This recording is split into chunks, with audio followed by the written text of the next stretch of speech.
Hey, guys. Welcome back to The Strange Road. I'm your host, Mikey.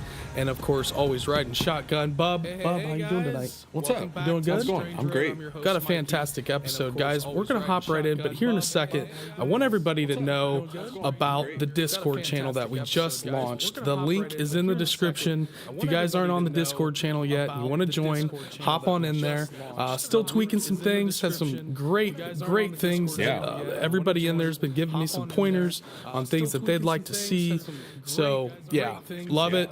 Thank you guys all. Hop in there. The Discord is live. We got a great episode tonight for you guys. Our guest for tonight is Ohio cartographer and founder of the Frogman Festival. We have Jeff Craig live in studio. What's up, Jeff? Not much, guys. Great to be here. Hey, everybody. I'm very excited. Can't wait to chat about anything and everything. Yeah, Awesome. I think to Born Not to Run's comment too, he said, "Wow, it's early. We actually jumped the shark a little bit." Yeah, we sorry said, guys, we got a we couple are minutes, a but little early. No worries, just no get the worries ball at all. rolling. We saw everybody in there chomping at the bit, and we're chomping at the bit to get this episode moving. So we are a little bit early, but we're ready to go, man. Born Not to Run, our moderator, he's the best. Appreciate you. It's the best. Thanks, dude. The best. Kind of feel like Gandalf. Wizards never, late or early. Right here when we mean to be, right? Yep. Not that I can do any cool spells, but wizards never. Yeah, so we're here tonight. We want to hop into some Frogman Festival stuff. Real quick, Necro said he's getting double audio. Anybody else out there getting a weird audio sound coming from this real quick? Just a little tech check. Necro said he's getting double Yep, there we go. Julie said, what is that feedback? Little tech check. Check. One, you. Okay, everybody's got a what is that feedback?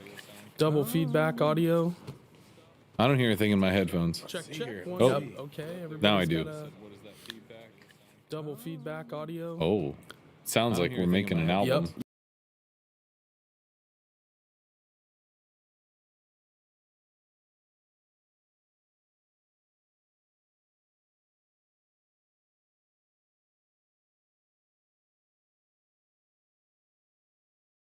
Yep. Glad you're in town. Yeah, go ahead. I think it's good. Yeah. Okay. Yeah. Okay, So what was perfect. happening was it was a really long delay. It'd be like, I think, and it'd be like, I think. So it was taking a minute to confirm it was a delay. So I think it's good now. Kyle, let us know if we're wrong about that. Sorry, Awesome. guys. It's back. Cool. Thank you, guys. Thank you. Hang in there. Hang in there. So yeah, tonight we are here to talk about Frogman Festival. But Jeff, we want to hear a little bit about you. Tell us how you, your 15 years as a vendor, cartographer. You've done so many things. You're a bagpipe player, A drummer in a band. Yep. Yes, You're a drummer? absolutely. Snare drum. Oh, hey, Play the set, but yeah. enough. You know the rhythm. I got the guitar in the back room. I saw you back there playing that. Yeah. Just brought that down the other day. It's a lot of fun. This studio is so cool. I was hesitant to drive almost 2 hours to come up here, but I really wanted to be in-house, and I'm glad this. I was hesitant to drive almost 2 hours. Okay. Kyle's aware of it. Sorry, guys. We're going to try to carry on. Well, we can just kind of shoot the breeze a little until maybe we get. Try not to get too deep. And you guys in the chat there, we appreciate you just letting us know as we ramble on here. If it's still there, appreciate you. Are you? We jumped in pretty early. We have Stoner the Loner in master control tonight. He is a loner. His bro is on a shoot tonight, so We might have to go to mono AM kind of quality. Just flip that switch. yep. We've had a lot of interesting. Got it. Hey, all right. See? Awesome. Here we go. Well, the internet went out today. We had to hardline that. Stoner's the man. Yeah, guys, we had some had to do some little bit of technical difficulty. Yeah, we had some MacGyver moves happening today. Our fiber, business fiber, which is awesome, Usually apparently more rip-roaring. reliable. It's never gone out, and we used to have pay for two internets in these kind of instances when we were doing virtual events. Internet goes out. Backup, yeah. So our guy down here at the office came down and hooked us up and ran us a hard line from their system. Thank you, David. And Appreciate you. We had to like physically turn on all the smart lights because everything in here is Right. powered by apps. I came Every in- light in here. I came in and went, "Hey Google," and it was like, "No, Nope. I ain't working today." I'm Yep. taking the day. I was like, "Okay." Mondays are like that. Last Monday was a wreck at my house. Anything that could go wrong went wrong. And What's that law known as? Murphy's Law. Murphy's. Okay, Murphy's Anything Law. There you can go wrong, it will. at the worst possible moment. Yeah. Yeah. Yep. Exactly. It And happens. it's all about how you come out of it. It is. Yeah. Yep. Always As, look on the bright side. Yeah, as somebody recently told us, when things like that happen, when somebody cuts you off, you go good instead of getting mad. You go good. You know, it's a Brandon. weird. Yeah, you rewire it as a positive you instead do. of that negative. It's really strange, but if you work at it, it starts to happen to where you're like, all right, that used to really irritate me, and it can still, but you got to just kind of reframe it. I got to that point in my life driving. Anyone that lives in a big city Oh yeah, knows that driving is just going to be a hassle no matter what city you are. Everyone claims to have the worst traffic in their particular city. yeah, I grew up in the Chicago area and then came to Cincinnati and go all over for doing my maps. I've traveled to different cities to actually field check the maps, so you see it all. And at some point, you just have to let it go and not let those people piss you off, because there is that the component where you just flip the switch and don't let it irk you. It's hard, but yeah, it makes life a lot easier. yeah, for sure. Absolutely. Now, what were you asking Jeff before we got into the audio glitch there? We were kind of trying to dig into Yeah, question just you had. Your background. Who am I? Yeah. Who is this guy? This is the first time we've ever had a cartographer on. True. So, Yep. True story. Well, I can preface this saying we met you at CryptidCon in 2022. Yep. And that's where we met Cryptids of the Corn. Shout out Yep. to Cryptids of the Corn in the chat. Hey, guys. Necro, Julie, all you guys in the chat. Shout out Chasing Mountain Builders. I saw Stoner's dad in there earlier. So, we've met a lot of great people, and we saw your map, Hidden Ohio. Yeah. And the second live stream that we ever did from the studio, Bub decided to pull this entire map out. Some of you guys might remember that. Almost gave me a heart attack. These things are high resolution prints. I mean, they Yeah. are absolutely amazing. That's a big map too. I mean, And it's 38 by 50 map. There you go. Yep, one of the bigger sheet sizes that you can Yeah. print and still pretty much have a functional product, barely. But I had to go big just to get everything on it and make it legible. Yeah. It's not cheap to print that large of a sheet size. Most maps are like 24 by 36. It's a pretty standard paper map size, or 28 by 40. So I tried 28 by 40 when I first did the Ohio map, and it just wasn't readable. It was the print was very small to begin with. Not that it's not here, but I feel like it's somewhat legible. And I have pretty thick glasses, so I can read all that fine print myself. You guys might need a magnifying glass, but yeah. So I got into map making as a career, as a geography major at various Ohio schools. So shout out to Ohio Public Education. nice. Second or post-secondary. Came down from the Chicago area to go to college, and ended up really enjoying my geography courses. I was not a major in geography, but I liked it so much that when I graduated, I wanted to go into geography in grad school. So I did that for 2 years at the University of Cincinnati in their Department of Geography, and did the master's degree and didn't know what I was going to do after that. Who knows? Didn't have a plan. So I was looking around, and back in the olden days, when you looked at newspapers, you would find classified ads that had jobs listed. And there it was, cartographer. I don't know if they use that term, but need someone to help make maps. And there was this guy that was starting a little map company, or he had started a map company with his son. And they brought me in, and pretty early on, late 90s, before all this internet stuff and all the modern computer cartography, we started doing street maps for like chambers of commerce and different cities. And we would go there and find the records to find where the new subdivisions were and get the plat maps and bring them in. We would scan them into the computer when we were using computers to draw the maps. But with the graphic arts program, not with like modern, we have GIS now, Geographic Information Systems, which are great products to build maps with nowadays. But we were just kind of doing it on a blank slate on a graphic design pad with no coordinate system in the actual program. So our maps were just built from scratch. And so we would do different cities. We did Sarasota, Florida, and map for the Cincinnati Chamber, and I'd go to Mobile, Alabama, check the maps. So I got to go to cities all over. It was great. As a 20-something-year-old to kind of get to see the country a little bit on somebody else's dime. Oh, yeah. Oh, man. So those are just standard street maps, boring maps. I enjoyed it, though. I map nerd, so I enjoyed making the maps and labeling the streets and just getting everything in on the map and making it a finished product, a unique creation, that it was with our own. A map is a map. It's got to have certain things on it, but you have to pick and choose what you put on the map because not everything fits. Mm-hmm. So I was doing that, and then about 5 years into it, I got the notion to make a map that pinpointed where all the bagpipe bands are in the country, because I play the snare drum in a bagpipe band. So I thought, I want to find out where all the bagpipe bands are. How many bagpipe bands do you think there are in the U.S.? Any idea? Oh, I'll bet quite a few. 650, at least there were in 2000 when I researched it. Yeah. And I also included Canada, and they had about 150. So I had about 800 bagpipe bands that I pinpointed on a map of the U.S.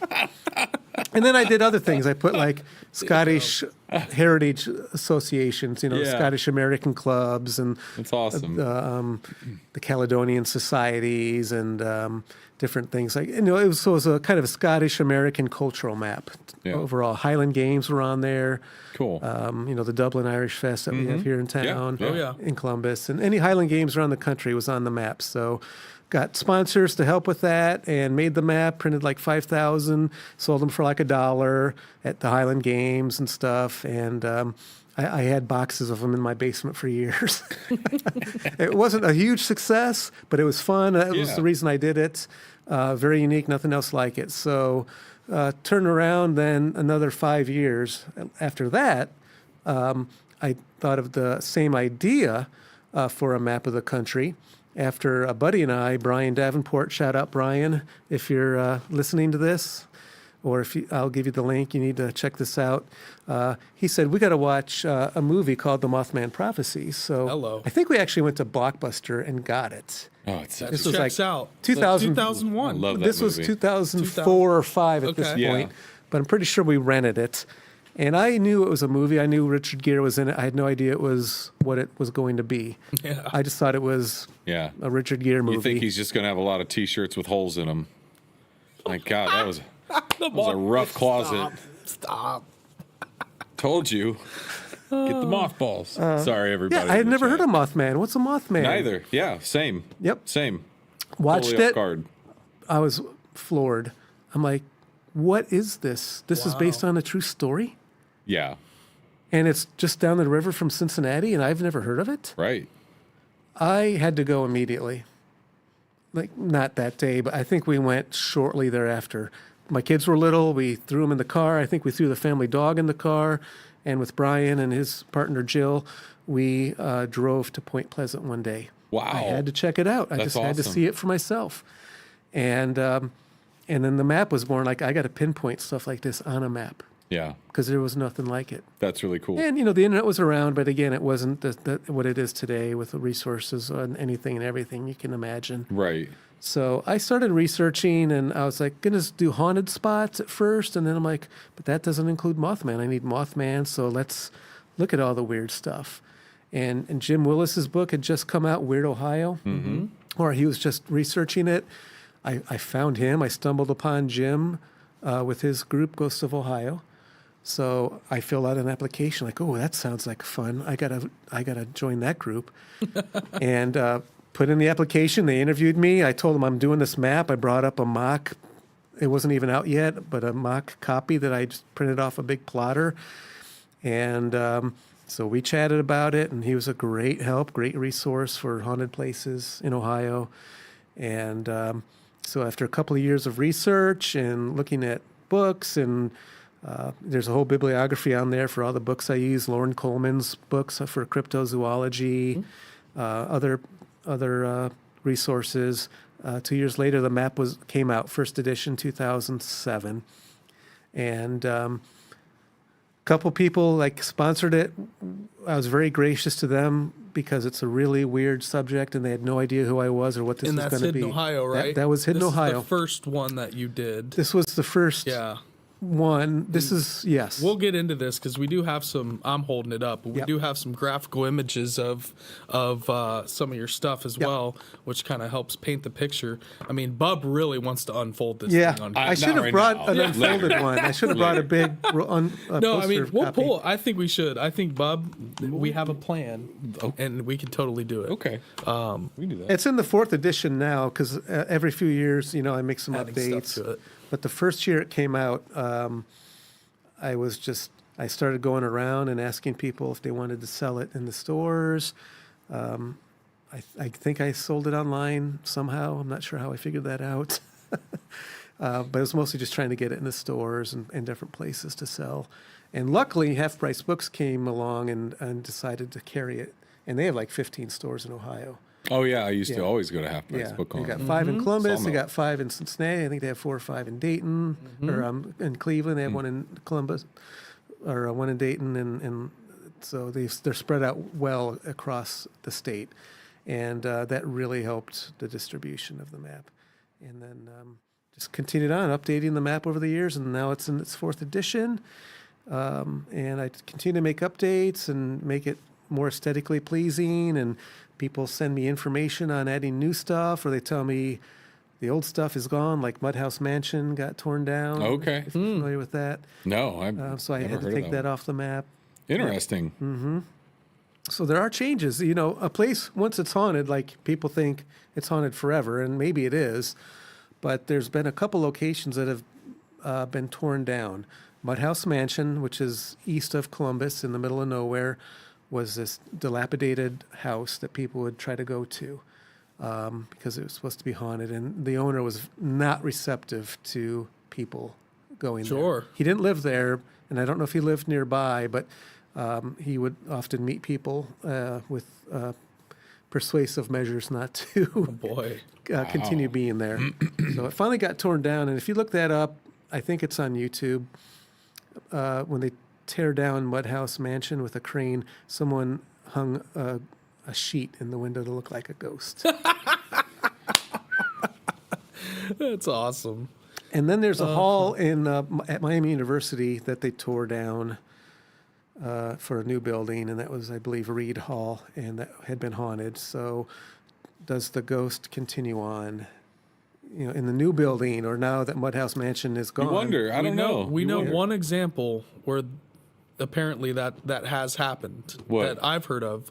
The Dollar General in Oh, Adams yeah. County, across the road from the Alternate Universe Rock Shop. Oh, yeah. And the House of Fake Ops. Yes. That house across the street was ridiculously haunted, and nobody could ever buy it or sell it. It was just like a 160-year-old house or whatever.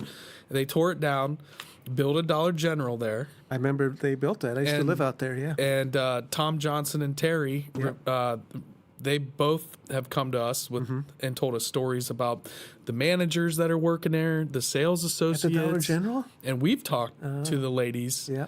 that work I in asked there the as clerk well. there the one time, and she Bub was just asked. like, "Why would you ask that?" And I was like, "I don't know. I've heard." curious. I wasn't trying to be mean. I was just curious. Yeah. And she's like, "Yeah, there's a guy. It's a guy." She's like, "He'll run through here and like knock a box of cereal off the shelf or." See, that's a new building, a couple years It's old. Right, new. but she's like like, a year old, yeah. usually around certain started time right of away. day, X, Y, or Z will happen. But Yeah. it was just funny because when I said like, she's a nice never girl, heard of she that. just stopped and she was just like, "What made you ask?" I was like, "Sorry, we're just down the street working on, we were doing something for the Didn't they come and all the change out of the cash register was on the ground, and they created this like geometric pattern with all the change on the floor, and it created this like circle with this weird kind of pattern. Like almost like a crop circle thing. Yeah, Like a out geometric of shape. change. Huh. And yeah, I mean, who knows? That whole area is basically a giant portal of It change. is. It is. It's Anyways. a crypto explosion zone in there. And it's a wide radius of area. My uncle used to live in that, right on US 41, up the road from the House of Fake Ops. And I was just up the street from him, just north of Sinking Springs. Sinking Springs is a weird place. It is. and there's a lot of natural springs and water and rivers and Right. that's the kind of the energy of the water and the crater. Yep. It's all just a recipe for strange. Fort Hill is right there. I live Yeah. a mile north of Fort Hill as the crow flies. And let me tell you what I found out, because you are absolutely right. That is a weird area.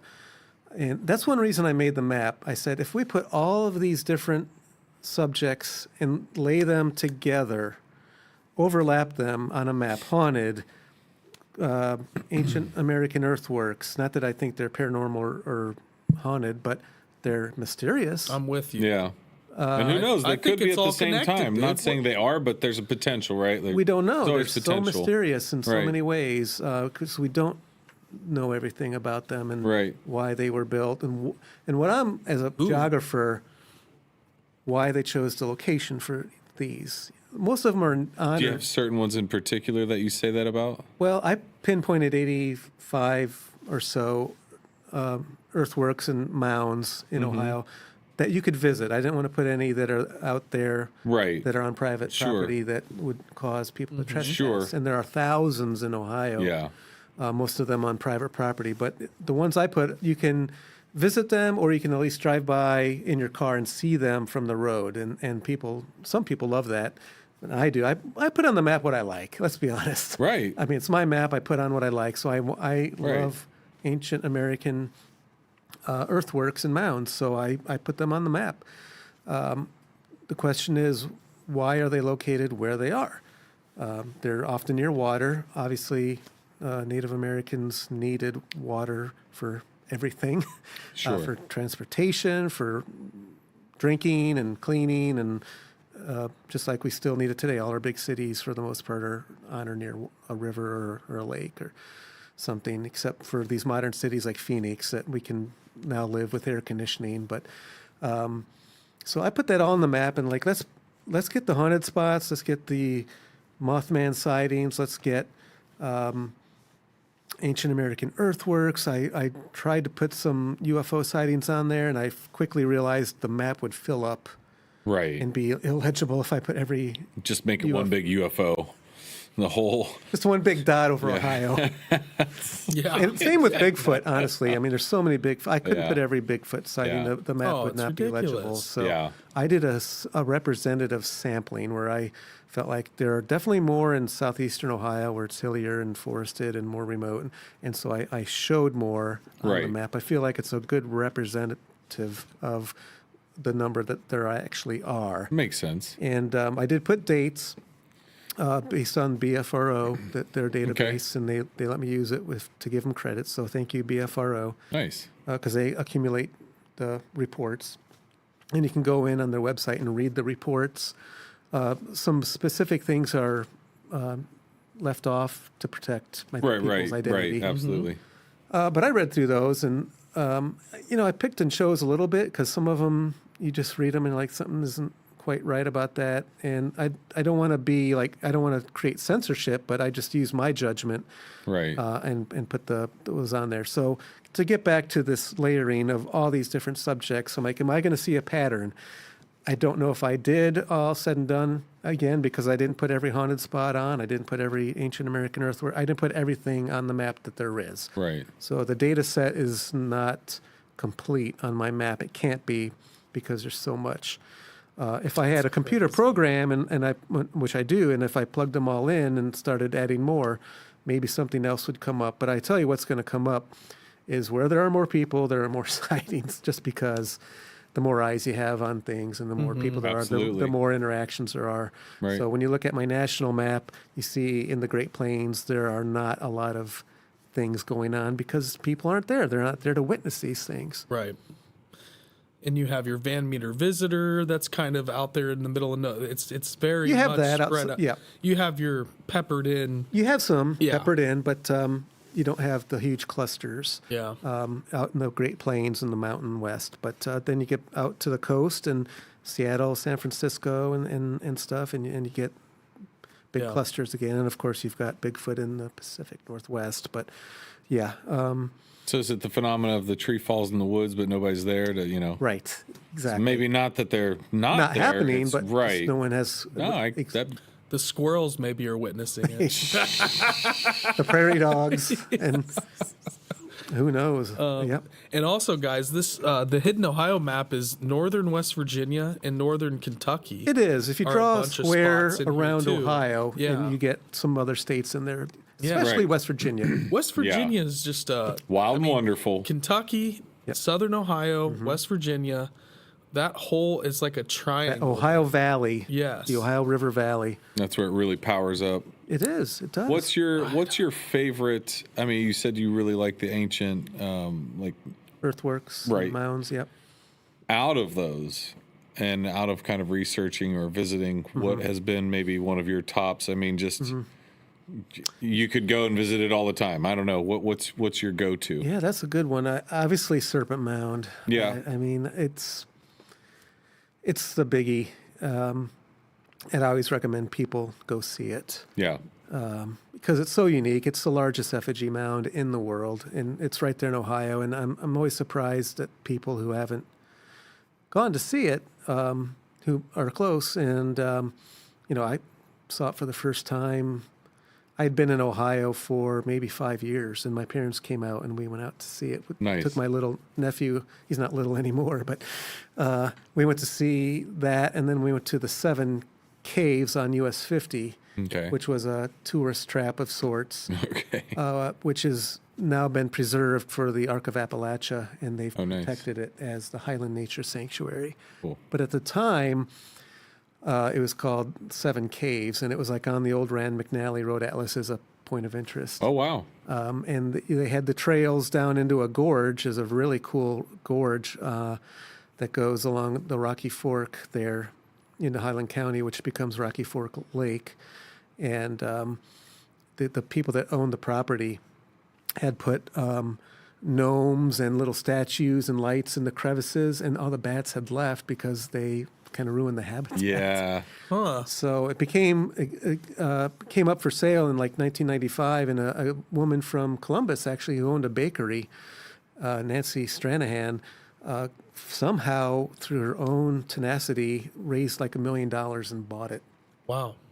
And with that, she founded the Highland Nature Sanctuary, which has become the Ark of Appalachia, which is now a land conservancy that has tens of thousands of acres across southern Ohio and actually into some of eastern Ohio, where they preserve land, they preserve Native American sites. They just recently saved a huge plot of land where Paint Creek goes into the Scioto River, south of Chillicothe, and that's known as the Junction Earthworks because it's the junction of Paint Creek into that Scioto River. And that whole area along Route 50 from like Chillicothe west is probably one of the main epicenters of mounds and earthworks. And that was probably the heart of their culture, the mound building culture. And Jeffrey Wilson, Jeffrey, if you're listening, pardon me, you're the expert. I can't, I don't want to try to get into Did 5 that. hours on our show like Yeah. 3 weeks ago. I know. And he'll be at Frogman to talk, and I'm excited to have him because he's the expert. But I just know the little points of the main points of these. But if you go along US 50, you see some mounds that have trees growing on them. And then there are some mounds that are up off the valley floor of the Paint Creek that are now preserved. So it's a great area for Ohio to just show off its ancient American, Native American culture and heritage. So Junction earthworks were destroyed, unfortunately. The ones along the Paint Creek and the Scioto River. There were probably mounds up and down the Scioto River. Ridiculous. All over thousands, most of them now destroyed by the plow because that's prime farmland. So the Junction, they used LIDAR, laser radar, to figure out where the mounds were. And they've saved them, preserved them. They now own them in perpetuity, I guess you could say, because they're a land trust organization. And they've let the native grasses grow back, and they mow the shape of the mound. Interpretive mowing. Yes. Yep. So cool. By the which way, allows the mounds to come back in a way. yes, and visually in some way to show it. By the way, Yeah. much love to Arc of Appalachia. Love what they do. Yep. I really wish Serpent Mound was still owned and run by them. Yep. And they did such a better job than what OHC is doing with Serpent Mound, and it was so much more open and loving and inclusive to everybody. I was there for the many, rangers that worked there. Tim, Yep. he would just go home and be, "Hey boys, you want to keep flying that drone? I'm going home. You guys want to hang out?" We Yeah. would fly the drone. We'd hang out after hours. He's like, "Hey, you're all good. I trust you guys." He was so cool. Yep. Everybody there was amazing, and now it's just like this energy of, these, like, you're gonna play by our rules. Very and corporate. it's just Yep. a weird vibe out there anymore. But man, Arc I remember Appalachia is Tim incredible. and all the different managers over the years, Yeah. Megan and others who were great. And my map is sold there at the gift shop, which I appreciate that opportunity, and it has been for a long time. But for years, I would go there and have a booth at the premises there Right, on the property for the summer solstice. right. Oh, that's cool. And I met a lot of great people I believe it. over the years doing that. The Wilsons, of course, and others, and great community brings out a great, interesting group of people to do that. And the Wilsons still continue to do that next door, of Yeah. course, Yeah. on their property, which is great that they are right there, and you can actually just walk over to the mound Yeah, it and is enjoy nice. it. I'm always busy on the summer solstice weekend, unfortunately. There's a lot going on that weekend. Yeah. Yeah. It's Yeah. Comfest here in town. Is Yeah, it? it's not dull. There's a lot happening. Yeah. The Ohio Scottish Games take There place you go. Okay. There that you go. weekend every year, the third Where's that weekend. at?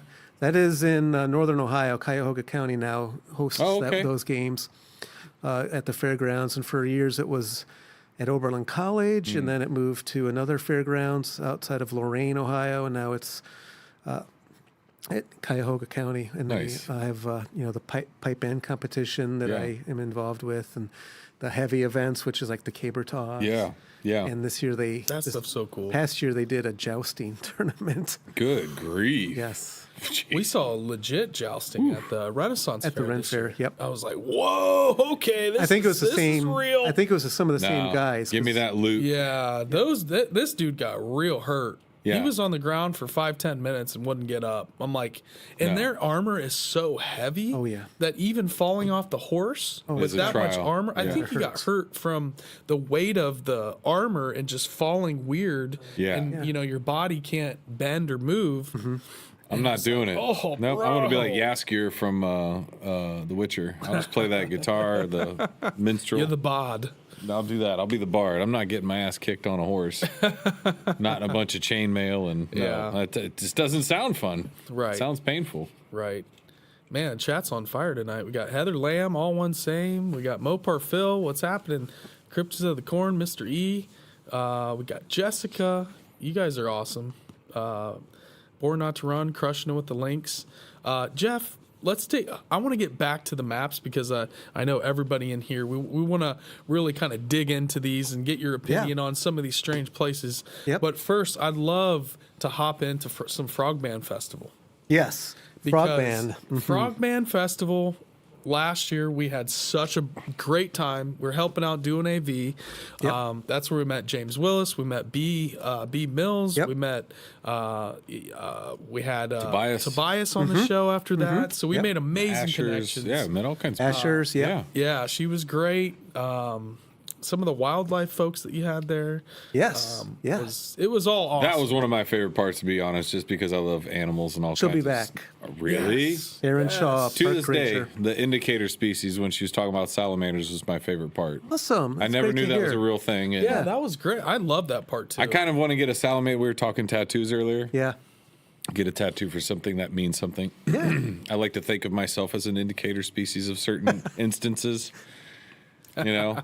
if I don't remember who it was, like, let's go get a sub, let's get this. If like I'm telling you enough times, like, I'll be confident if I'm just going to buy it for you and you just eat it. If you don't like it, you don't have to pay for it. Like, yeah, that always stuck with me. She was one of my favorites from your conference. Part of my, Frogman Festival and cryptids is amazing. It's folklore, mythology, cryptozoology, strange creatures. Going back has always been a fascination to me. Going back to when I was 10 years old, 1978. You guess what TV show I'm going to mention? In Search Of. Yep. Oh. Leonard Nimoy. Leonard Nimoy. My favorite show. That music comes on, doo, doo, doo, whatever. And Leonard Still kinda holds like- up, by the way. Do you Still just holds do you up. just stop if you'd hear it and you're like, yes, Still yes, holds up. it's happening. If you watch, I think it was on only YouTube, on a couple they years. Are great. But those episodes, Loch Asking the Ness big questions. Monster, Yeah. and UFOs and spontaneous human combustion. I mean, he Yes. just did all the Great. I weird remember that topics. one. Yeah. And as a little kid, you're like, what? Even as an adult, I'm like, what? Right. But so that, and just growing up, 1977, Close Encounters of the Third Kind comes out. Wonderful film. Favorite movie of mine, still to this day. Yeah. And that makes an impression on a little kid. Oh yeah. I'm sure. How old were you when that came out? 77, I think that came out. So I was. So you were eight, nine? nine. Oh my gosh. Yeah. Did I see it in the movie theater? That's I don't amazing. remember, but I yeah. would have seen it sometime shortly after, if not. Yeah. I guess you had to wait a couple years till it came out on TV, or we rented it. Maybe I saw it in the theater. I saw Star Wars in the theaters the first time when that came out for 50 cents. I remember that. But so yeah, it was a different era, different age. I 25 made times inflation. 50 cents. I remember. Well, we did have But a I dollar needed- theater right by my house here in We Columbus. did until they got rid of Me it. and my wife lived right down the road. Was it like Danbury 50 cent? Cinemas or something? Canterbury. Cinemark Or 12. Okay. Or Cinnamon. This was Cinemark 12. Okay. And it was 50-cent Tuesdays, dollar theater, 50-cent Tuesdays. And then for whatever reason, they upgraded the whole thing and made it into like these nice big lounge chairs. And then it was like $5 to $8 a movie. And then they went out of business 2 years later. The last movie we saw there was Mario Brothers. Yeah. And that theater's gone. Now it's gone. It's gone. It sucks. Took the dollar theater away. That's what it was. Yeah. Stop trying to be fancy. Yeah. It, Show movies. People I just like want to see a going movie. into, kind of crappy, a little bit run Right. down old theaters. Yeah. Just want to see a film, eat some popcorn, have some nachos, a soda, whatever. Yep. So I grew up with this stuff, and then when I did my map, it all kind of came back. Watching the Mothman prophecies and then researching for the map, it all came back as an adult because I'd kind of slowly let that all kind of die down like you do when you have to become Sure. an adult and raise a family and go to work. But it all came flooding back as I did the map. It was a great outlet and revived me and my interest in this stuff. I found out about the Frogman doing this map. I had never heard of it. Living in Cincinnati for 10, 15 years, I hadn't heard of Frogman until I researched it on the map and put it on the first edition of Hidden Ohio. So all this stuff was on the map. And then once I got the map, I'd start going to be a vendor at different events, mostly in Ohio, because I just had the Ohio map at the time. But there were enough events in Ohio that I would do, the Summer Solstice Fest and some different festivals around the state, Bigfoot festivals and stuff that I would go to. I ventured I was at the Mothman Festival for years as a vendor in the mid 2010s. And then again, pipe band stuff got in the way and I lost my spot. So I am currently not able to get in as a Tough vendor. to get in there now. But I'm okay with that because Jeff Wamsley orders my map, not the Ohio one, but the nationwide version, the map in black. He has that at the gift shop. I'm like, fine. They sell it for me. I don't have to be a vendor. I'm fine with not having to do that. I go anyways just to see all my friends who are vendors there. Right. I'm getting off target here. So the Frogman Festival was born out of me going to other events as a vendor and seeing these great events and cons that I was taking part in as a vendor. None anywhere close to Cincinnati. I'm trying to think what the closest event I was doing in the Cincinnati, outside of the Cincinnati area. There was nothing like in the paranormal realm. I would do the Victory of Light Festival in Cincinnati, which is more of a psychic festival. Oh, okay. But the people that ran that, I gave them an ad. There's some ads and sponsorships on the map. So like when you unfold Nice. it, I gave the guy that runs the Victory of Light Festival an ad in exchange for a booth, so kind of a trade out. Sure. And so I would have a booth there, and they ran that twice a year. And I was one of the few kind of more in the paranormal people, because most everyone had something to do with like psychics or chakras and new age stuff. It was more in that realm. So I did well with that just because I was I was kind of more of a unique vendor. But yeah, I was going, many hundreds of miles away to do more of the cryptid events. So it just was low-hanging fruit to say, why isn't there a Frogman Festival? And I decided that we need to have a Frogman Festival. And I was about to reach out to some officials in that area where the Frogman was seen to see if they wanted to collaborate as government entities, the city of Loveland, and I had a letter drafted in my inbox to send to them, and then I went to the Withville UFO Festival in 2022 in Virginia. That the great people at Mystic Novelties put on. So I was there as a vendor. It was the first time they'd had this festival to celebrate a UFO sighting in that town that had happened 35 years prior. And so I go there and I get my little cinder block hotel room in whatever place I was at. And I'm sitting there watching TV on Friday night. The festival is a one-day fest on Saturday. So I was in my hotel room by myself, turn on the TV, and I'm working on probably updating a map or something.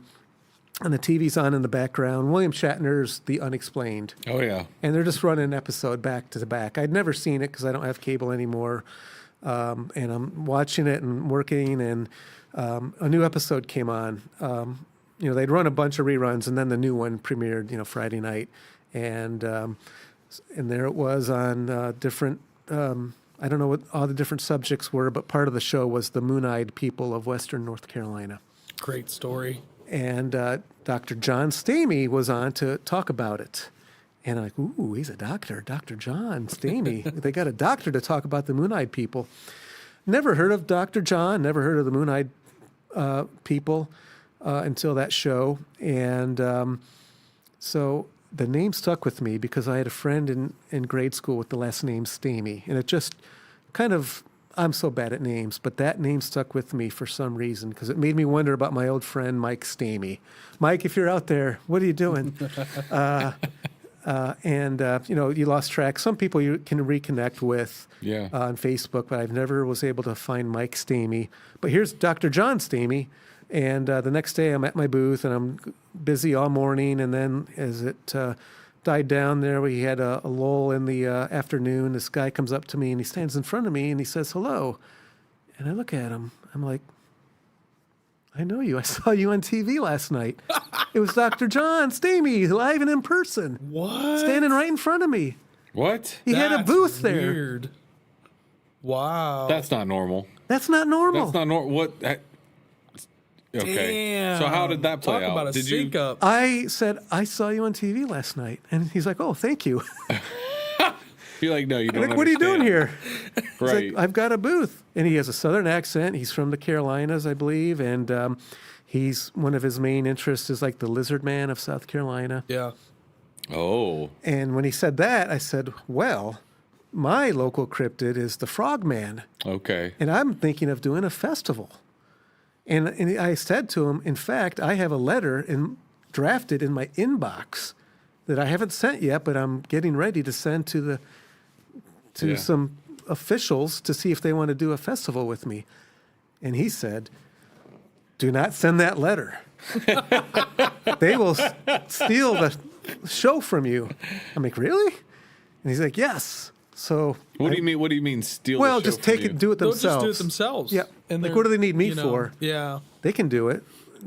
I don't get it. What, you had a letter like saying, "What do you think I of had this?" Or you I had a collaborate. drafted inbox message. I hadn't hit the send button, Okay, but I sorry, yeah. I had composed it to the city officials. The mayor, the city manager, several 3 or 4 people I could find on their website.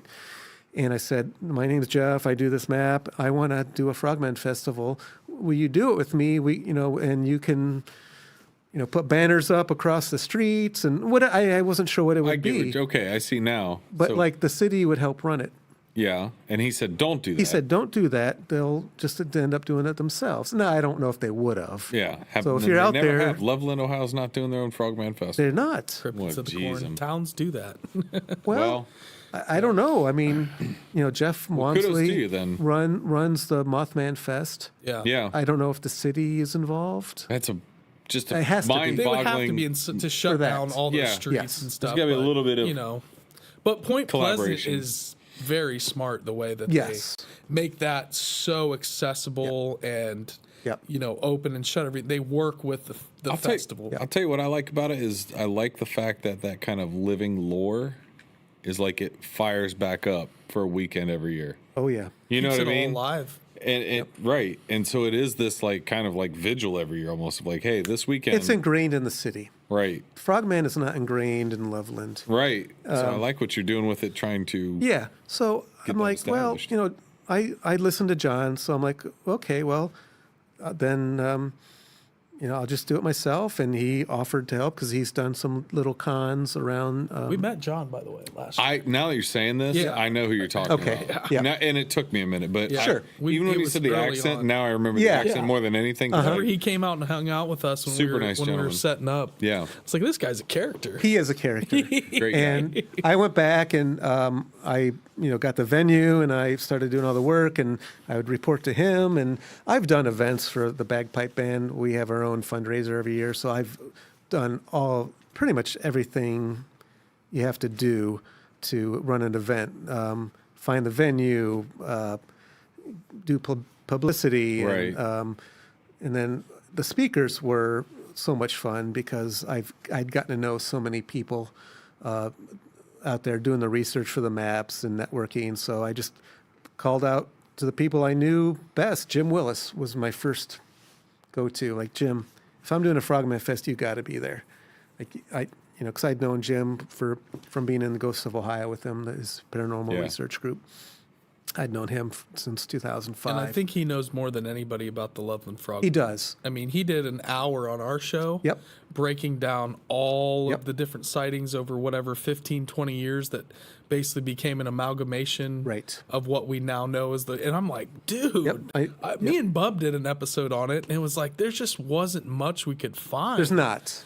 And that was, we covered, we did an episode where it was like Ohio Grassman and Friends, Right. is what we called it. Sure. Yeah. Where we kind of broke down the Bigfoot more, but we had maybe 15 minutes on the Loveland we touched on the Frogman a little bit. We did a Yep. decent, But we didn't know I think, enough about overview, it. but Willis, I'm like, bro, he went so deep because I had never heard it broke down at Frogman Festival where he gave hour and a half presentation. A full hour. Full You- hour. Yeah, But very comprehensive. I was like, He could have done an hour and a half, but I had given hour increments Yeah. to all the speakers, so we Yeah. had to keep it at that. And he had a packed house, and he brought the house down. Yeah. And that's was why he's awesome. coming back, because He was I'm like, great. yes. if I have anyone back, all the speakers were amazing. I would have had them all back just to do it all again. It was so much fun. Yeah. But I wanted to mix it up for Yeah. for the attendees who are coming to hear some different stories. But I really wanted Jim back, and he agreed. And he'll talk about the Frogman again. And I recommend, if you didn't hear him last year, or if you want to hear that story again, because Yeah, he does such I a do. great job with it, yeah. come back and give Jim a listen. I'll have the times here in the next couple of weeks of when the exact times are that the speakers are talking. Awesome. We've got the speakers set. We know who's coming. It's just a question of the order of their talks during the day. Yeah. Well, let's get into some of the details of the festival. It's March 2nd, so it's coming up. It's right around the corner. It is. Frogmanfestival.org. Less than a month away. All the links are in there. It's at the Oasis Conference Center in Loveland this year. Last year it was in Mason. It was. Yep. So it's kind of in the zone It is. of all the weirdness and in the strangeness toad around us. zone. It's Now, when we were in Mason last year, we were actually 2,000 feet away from the Little Miami River. I measured it on Right. Google Maps. So we were as close yeah. to the habitat. But the way the city boundaries go, and we're actually not in the Loveland city limits. We're in Miami Township, yeah. Claremont County. But the mailing address is a Loveland address, so that's what comes up. And it's actually on Loveland Miamiville Road, the conference center where we're having it. So it is. It's just a hop and a skip from downtown Loveland, Nice. where you can go check out the Little Miami River where it was seen. Yeah, we did that. If you want to check it out, go to Riverside Drive on the west side of the river and go down to Twytwee Road. I'm not sure if that's how you pronounce it, but Twytwee or Twytwee. And there was an old boot factory that is now a big, huge hill with grass on it. I was just there Sunday because I was putting up yard signs for the festival, Nice. which is what you see there in the front. Yeah. Finding safe places to plop a yard sign down that doesn't cause people to wreck their car. Yeah. But so yeah, I wanted to put one by the old factory as just a shout out. No one's going to know that when they see the Frogman yard sign that's actually very close to where the infamous sighting was with the police officers. Yeah, that's the big one. yeah, that's the main one that everybody Kind of launched it into infamy, so to Yep, speak. absolutely. And that's a great one. My favorite one is who is it? The guy that saw more than one frogman. We don't have a name, I don't think. That The one. Milford businessman. Yeah, that one was right driving. there. driving down the road, Yep. and there was My what favorite. Little critters. little James creatures. thinks are aliens, and Yeah. that's kind of. But they were Frog kind of aliens, or- froggy, Right. They were kind of froggy, Amphibious, amphibian with kind of shiny skin, and Since- round faces. Yeah. Since you did this last year, have you gotten any kind of out of the woodwork stories? People going, you know what? Then anything percolate or bubble up from that first go round? Good question. I don't think I have. No one's come to me and said, yeah, we saw it. For now, but you're going to become the Frogman guy. Well, and even like you said, though, it's not a well known, even locally. So Right. hopefully, if It's- nothing else, because we've talked about it before about, people don't really want to come out with their experiences Right. if they're the only one. So maybe this Right. will help kind of like turn that volume up a little where people go, hey, Yep. I've thought about this and didn't want to say anything for a long time. But that's what I guess my hope is it gives people that ability to say if they did see something, because Yes, please come to me. Tell me your Frogman story. I get ghost stories all the time when I'm at a booth and they see that I have the Hidden Ohio map or map in black, because the biggest thing on the Hidden Ohio map are the haunted spots. There's over 300 haunted spots pinpointed on the map. So, and I'm often at like more of a paranormal event, like a conference a lot of times. And so people are there more for the ghost stories. So they'll share their ghost stories with me. Oh, I bet. In their own house or at a friend's house or wherever it might happen. yeah. But I've not got, and I get Bigfoot sightings that people tell me about. Like when I was at Withville, the guy came up to me and said that there was a family of Bigfoots. I think he's seen 8 of them, so I mean, he had it down to the numbers and everything. And so I get that, and I get some UFO sightings that people share as well. Yeah. People have told me that they had people that were involved with, Wright Pat and the aliens from Roswell, and I've, gotten Really? some stories just last year. Really? I was somewhere and Can you talk about any of those? it was nothing like too insightful, except that they're a relative, and I didn't write it down, and I should have, because I was leaving an event. Dutch Creek Winery had me out down near Athens. They're a great couple that started this winery, and they love the cryptid motif. So they have like a Mothman like cut out Nice. in the edge of the woods and a Bigfoot cut out, and they do stuff. So after that, he just came up and said, I think it was his dad or something. And it was nothing specific, just stuff like he wouldn't talk about it, but he knew stuff, kind of that. Yeah. He didn't have anything specific to share. Yeah. Nothing just on the nose, though, of like this, and this. Yeah. Yeah. But yeah, so I get that. So Frogman hasn't come up specifically for me, but I do get a lot of people that it's so funny when I'm again 300 miles away, and someone will come up and they'll be looking at the map and like, we live in Loveland. We didn't know there was a Frogman. It's crazy. But That's they're the best. But they're at the Kecksburg UFO Festival in Pennsylvania or something. Like, hey, we live in Loveland, or maybe they have heard of it, but it's just weird that they're in Loveland. Like, Loveland's not a big town, so. I guess that's a question. How do we go about making? Obviously, you're doing it with the festival you're doing here, but what? We're only in year 2. I think Can you get like a bronze, like Frogman, or like some kind of like a plaque and like a. The town, my friends own, just for their awareness, like are part owners of Hops and Berry. It's a tap house in Loveland. Yeah. So my very, very close friends are owners in that. I just went by on Sunday. Yeah. And I'm going to be hopefully meeting up with them while I'm in Loveland for the festival. Great, but they have a Frogman beer. They do? So some of the... What? Yes. Okay. Well, and I we got to think that's talk fairly later. recent. So I want to get you in contact with them. Yeah. But great people. Is it a can or a bottle with Frogman I'm not art exactly on it? sure if it's draft, and then they have we actually have one of their growlers over there. Okay. But I'm not sure if I think they have some merch and some T-shirts of that beer as well. I wouldn't be surprised. But for next year, maybe sponsorship or in some way we can team you guys up. Yes. And I know people. If that we come make into, a Frogman beer, yeah, make it an IPA and make it hoppy. Oh gosh, hey, yeah. And I Get know it? my buddy Hoppy? loves hoppy. I'll take it. Make it super. Make it hoppy. It's a Frogman. Wow, that's hoppy. Great. Oh man. Yeah, IPAs are they're rough for me. They're hit and miss. Yeah. Yeah. Too many hops. Yeah. So I was around Loveland yesterday putting up yard signs and little flyers, little cards.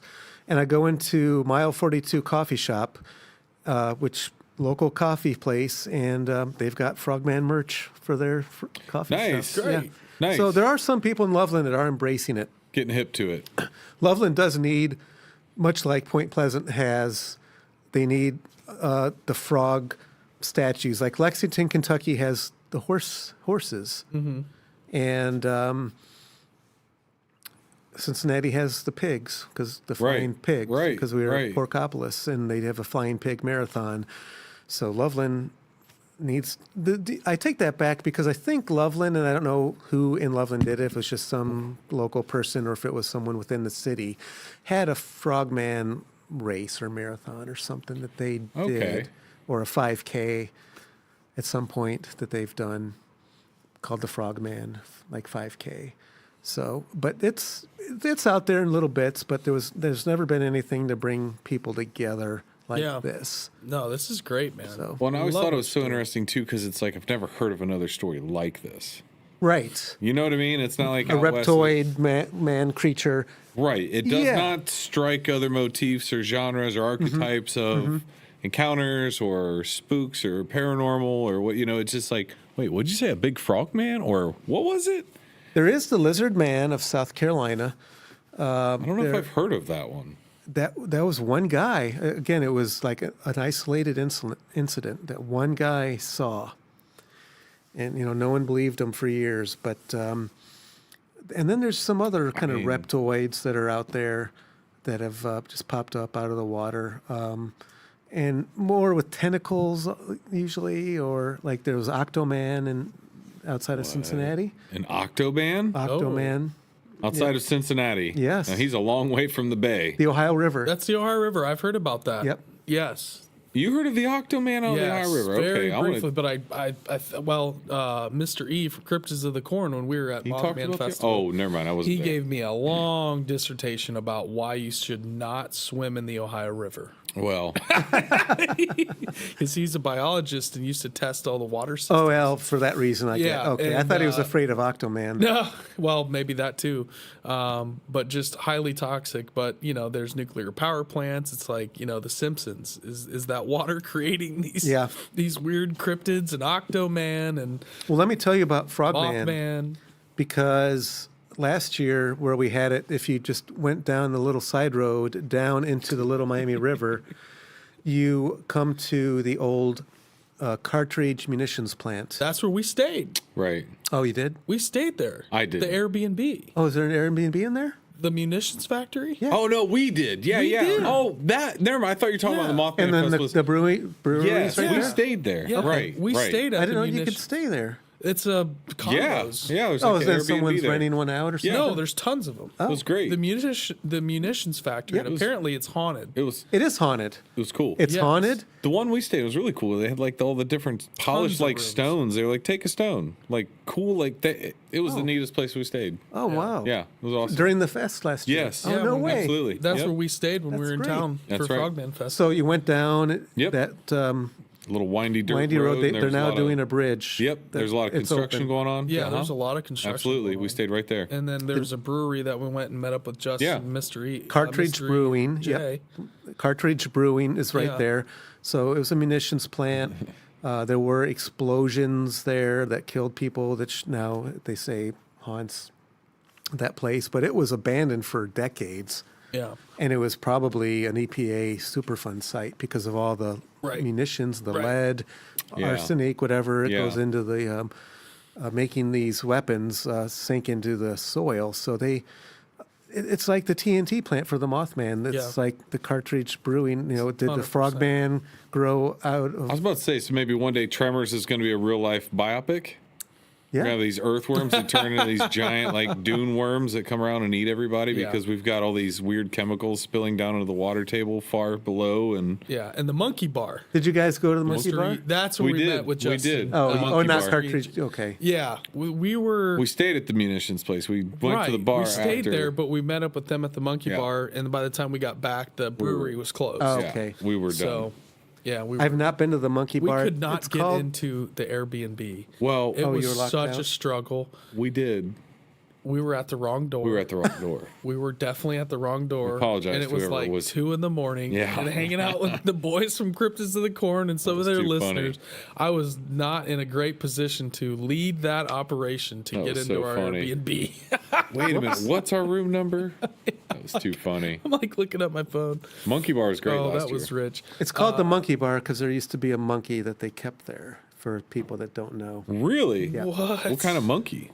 Like a chimp, I think. I never saw it. That's a but bold move, That's Cotton. a bold move. Jeez. dude. they did that when I was growing up in suburban Chicago. We had an Ace Hardware that had, it wasn't a chimp, but it was a little, Like spider Smaller, monkey yeah. or capuchin or something. yeah, a little spider monkey that was in a cage in the back of Ace Hardware. I don't think it was for sale. That's a wild animal to have as a. This was as a the mascot. 70s. I mean, yeah, right. And, Strange times. Not that it doesn't still go on. I think there's still more captive tigers in Texas than there are in the wild. Yeah, so that's you know, yeah, true. there's a lot of tigers in Texas. just in Texas. Yeah, a lot of big cats down there.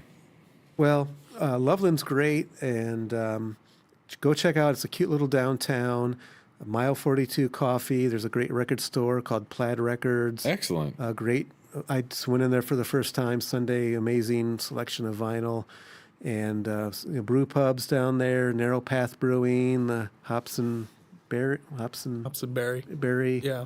is there, and I'm looking forward to it. Yeah. It's so gonna be great. check it out, and then go over and find the source of the Frogman sightings, or one of the big stories there on Riverside Drive. Awesome. That's great. You want to tell us a little bit about some of the speakers that are going to be there? We've mentioned James A. Willis, director and founder of Ghosts of Ohio, which is a paranormal research organization, and he's written the Weird Ohio book. He's written several other books on Ohio and paranormal stories. I was in one of his books. He was gracious enough to take me to the Loveland Castle, where we spent the Nice. night as he investigated the ghost story of the Loveland Castle. That's cool. So we spent the night in there with all the equipment, and he wrote about that in his Legends of Southern Ohio book. And then when he studied his recent book,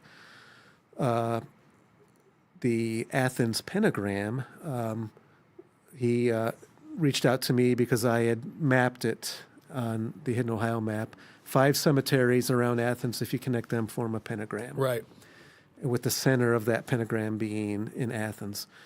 Why the people of Athens, probably college kids, knew that this was there, we don't know how that originally sourced, but Jim goes in and talks about it in his chapter in his book. So he's just been a great source for me to, get to experience a lot of this stuff hands-on. So Jim is back for the second year. Asher's is back, Ashley Hilt. She'll speak on Saturday again, as she did last year, and she will also host our speakers and introduce them throughout the day. Her podcast on Wednesdays, We Talk Weird, is where you can catch her every week with a variety of stories from cryptozoology to the paranormal to anything and everything. So Nice. she'll be there. Courtney Block is one of the few people not from Ohio. She's from Kentucky, and she is a librarian, and she has written a couple of books, the Encyclopedia of the Paranormal. So just a great resource, a Awesome. great researcher. Yeah. So if you're interested in, I don't know what she's going to talk about specifically on Saturday. We will have the subjects listed here soon, but they'll be there all day to go talk to at their booth. So when they're not doing their speech, go talk to them, buy their book, have them sign them, learn from Courtney how she does research. How can you do firsthand research? Get to the bottom of these things. I've got Cameron Jones, who is the head of the Roundtown UFO Society. Roundtown is a nickname for Circleville. Right. Right. I don't know if he's the leader, but he's one of the members and leaders of that group, which is a UFO society. So Cameron will be there. Yeah, Pete Hardinger. Pete. Yes. Yes. Yep. I've talked to Pete a few times. Me too. When we were looking to, we were trying to get him on the show. Yeah. But he's 85, and I tried to get him at the festival too. yeah, and I tried to work something out with his daughter. I was like, hey, let Pete know that. Yeah. I don't think he really knows what a podcast is. Oh, could so be. it was kind of hard to explain. Yeah. He's like, is this going to be on TV? And I was like, well, kind of. You can watch it on your TV. So yeah, we'd love to funny. get. But the Serpent Mound Crop Circle, Pete was one of the guys on the ground.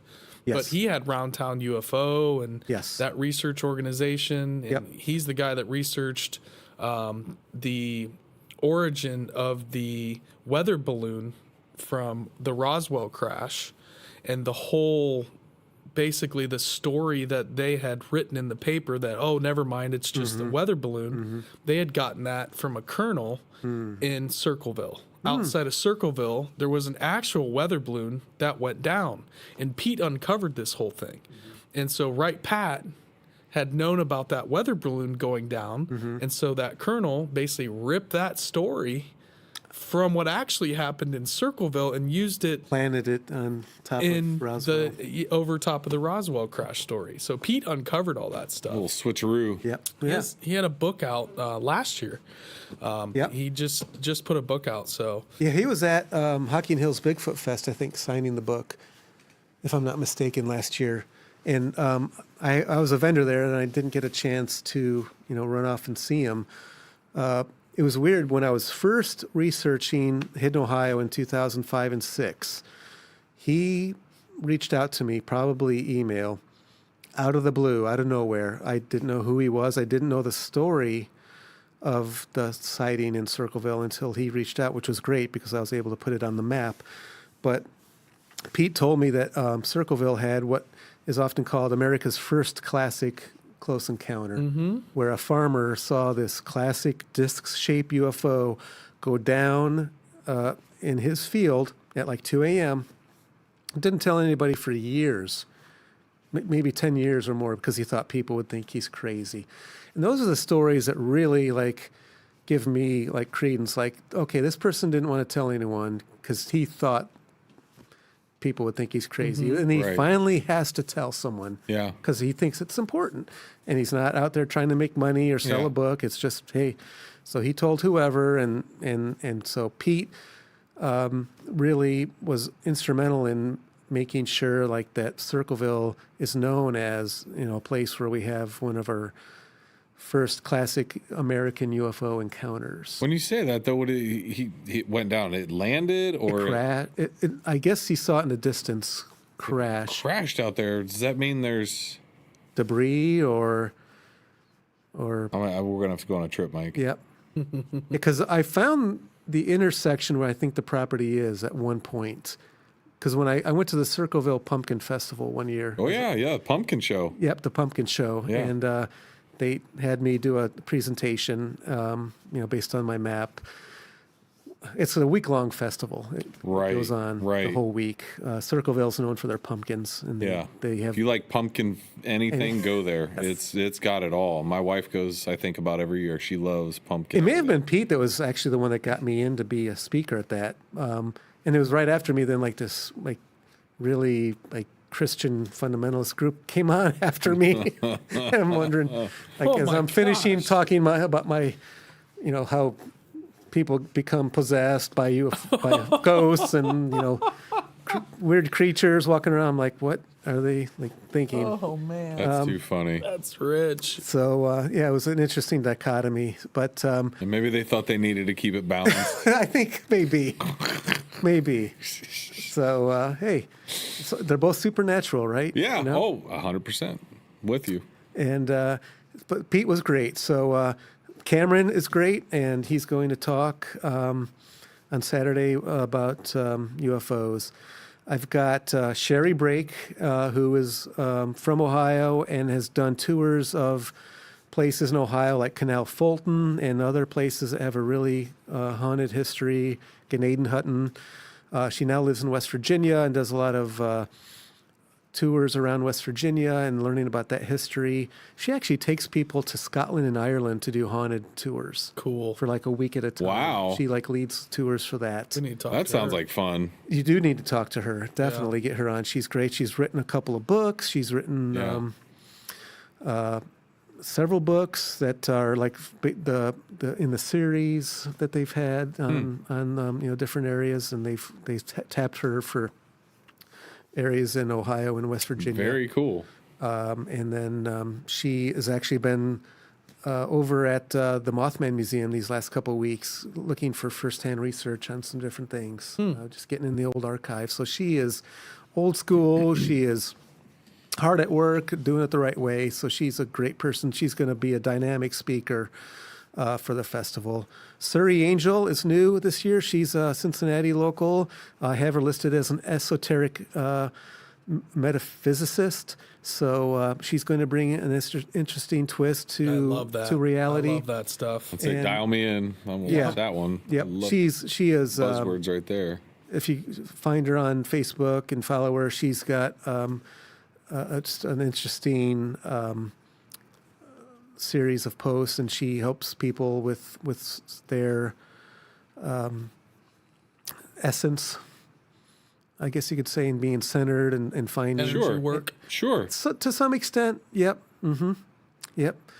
So I know she's going to lead the day off, because I think that's the way we need to start it off. Set the day. Yeah, Great I like that. call. So, Great call. if you're there to see the speakers all day, and some people they just sit there all day and listen to every speaker.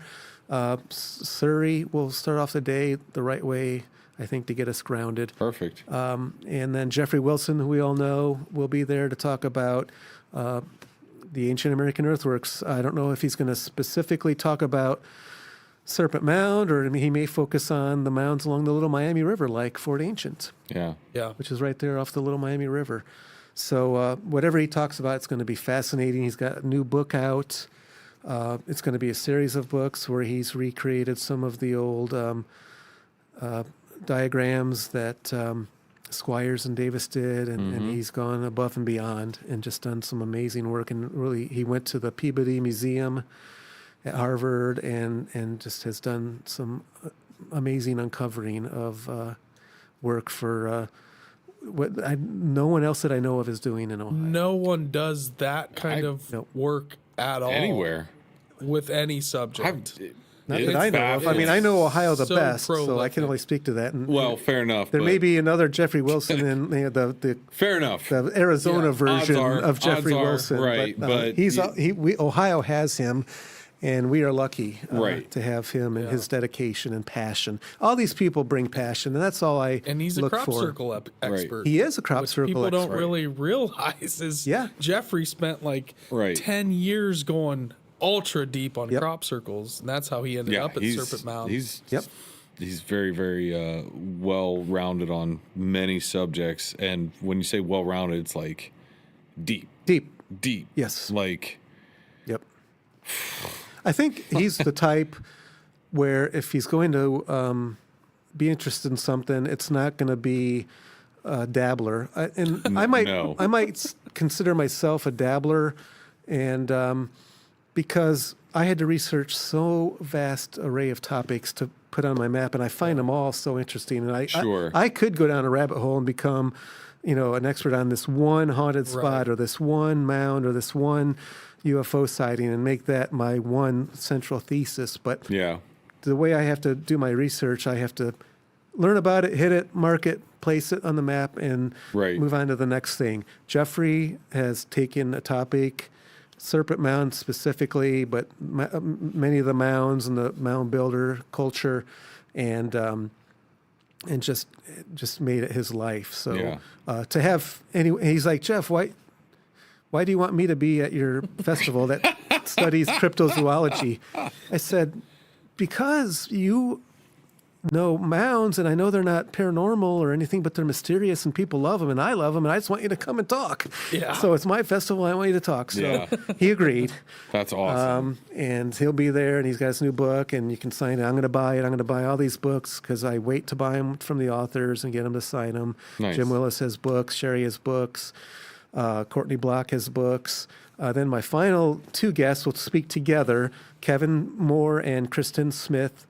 I put a typo on her name on the flyer, but Christina Smith are both employees of the Rutherford B. Hayes Presidential Library up in Northern Ohio, Fremont, Ohio, home of our former president. Ohio, I think, has like the most presidents or something that were born here, or maybe second to Virginia, but we have Rutherford B. Hayes as our own, and they work there at the Presidential Library and Museum. So they had a display right when COVID started, unfortunately. They did a display there of like unnatural Ohio. And they had all the stories. They had Bigfoot, and they had the Lake Erie Monster, and they had the Defiance Werewolf, and they had ghost stories. And I never got to go because it was during COVID. But it was apparently very successful, and they found my map, and they wanted to carry it in the gift shop, so they sold it. And they kept ordering 20 more, at a time. They need 20 because it kept selling. It sold really great, which I could understand why, because people were going there to see their exhibit. And then they see that this map is here. So, the two went hand in hand. And they were so inspired that they researched a book together, and it just came out this past year called Unnatural Ohio. And it's the different stories. So they're going to talk, I think, more about stories from their neck of the woods, which would be nice to break it up. They could certainly talk about Frogman because they researched it for the book, but Jim's going to probably be the main person to give that topic. So they're going to do more of the Northern Ohio stories. Sure. The Defiance Werewolf. That's a good one. There's a headless motorcyclist up in Northern Ohio that they'll probably delve let's into. do that. Yep, I'm in. The Elmore Ghost Rider and stuff. So I'm excited. Last year was fun. Last year was great. You never know what to expect. Yeah. I've not gone to a lot of festivals or conferences or anything historically, so I'm just kind of a newbie in general. But well, these guys were great. Thoroughly. They agreed last year to help with the all the AV stuff, and it was a godsend because I don't know how that would have turned out for the speakers to be up there. And they got everything set, and so I really appreciate you guys. Oh yeah, Well, and Kyle back there as well. Yeah, I mean all you guys. Stoner's Yeah. brain and making that simple. I was just the mouthpiece that talked to the speakers and made them comfortable and tried to and. Yeah, well, they all bring their own computer equipment or media or whatever they're going to use. So it's a thing. it is a thing. You've got You've got a blue 10 minutes screen on the projector. Once it gets pulled from one laptop, and then it's I always panic when I have to do a presentation. Like, is it going to work? I've got a little USB, into someone else's computer, and is it going to read it? Is it going to understand it? Right. You got to click the buttons to show your slides. So it helps the speakers feel more at ease.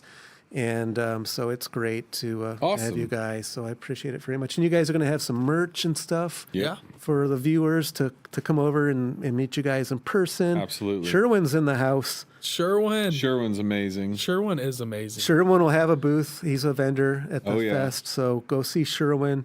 And we have Sherwin's Loveland Frogman piece hanging up right above my desk, office. Sherwin. Awesome. It's in master control hanging up. And it's my favorite piece of any cryptid artwork, and we have quite a bit. Hi, Sherwin. I just sent you more flyers today. They're in the mail. Yes.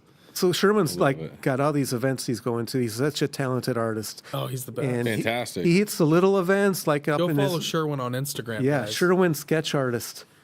And he does big festivals. He does little art shows in Findlay, where he's from, and he goes to Columbus a lot. So he's a really passionate, great guy to talk to. He's got some amazing hats too. He does. He's very distinct. I love how all the vendors have their own look and feel. And Sherwin's got a bowler hat that defines him for sure. Yeah. Yeah, it's I've a cool vibe. 50 vendors at least. They're all handpicked. They have to have something to do with cryptids or paranormal for the most part. There's not someone there just selling Avon or right. Something. Soaps. They're all doing their own work. Perfect. They're not reselling stuff made in China. Nice. Not that there's anything wrong with that. But you want to go somewhere and be like, I don't want to get the same thing. Right. And you kind of want it to be a unique piece, and also somebody that's out there actually making your own stuff too. They're making their own, so we're supporting them. Yeah. They're so talented, and this is the only way they can reach out to share their stuff sometimes. They might have a little Etsy store or something, but this is seeing it in person. So up on the screen, I see the Frogman movie poster. Yeah. We've got the Frogman movie coming. Easton Hawke did the poster for the poster's so cool. Frogman movie. Another great artist that we met. It's a neat poster. And he'll be there at the festival. He was there last year, and he'll be there again. And the trailer was just released today, guys. So go search for that. I believe it's in the description. I may have forgot to put the trailer link in the description, but I think if you Google Frogman movie or hit that in YouTube search, you should be able to find that trailer. But Friday night and Saturday night, we're doing a screening. You can view the Frogman movie. The co-writer and director, Anthony Cousins, will be there. Maybe some other crew members coming down from Minnesota. Very cool. They'll be there, so you can buy the movie on VHS. Oh, that's so cool. It's a green cassette. That's awesome. They may have two colors. I know they have green. So I'm going to have to dig out my old VHS player. People I don't are going even... I was about to say, I don't have a VHS. We have a friend, Bong of the Living Dead, the director and creator of Bong of the Living Dead, Max Groh, and that's hilarious. And our buddy Vince Restivio. They are video professionals here in town. Yeah. This movie, and they produced theirs on VHS as well. Apparently, it's coming back, just like vinyl. Yeah. So it will be VOD, view on demand, at some point as well. Yeah. So it's not just Amazon, going to be VHS. or Orchard or something like that. Yeah. But they'll be there. They'll have posters that you can, have Anthony Cousins sign and Easton Hawke, who created it, and whoever you want sign the poster.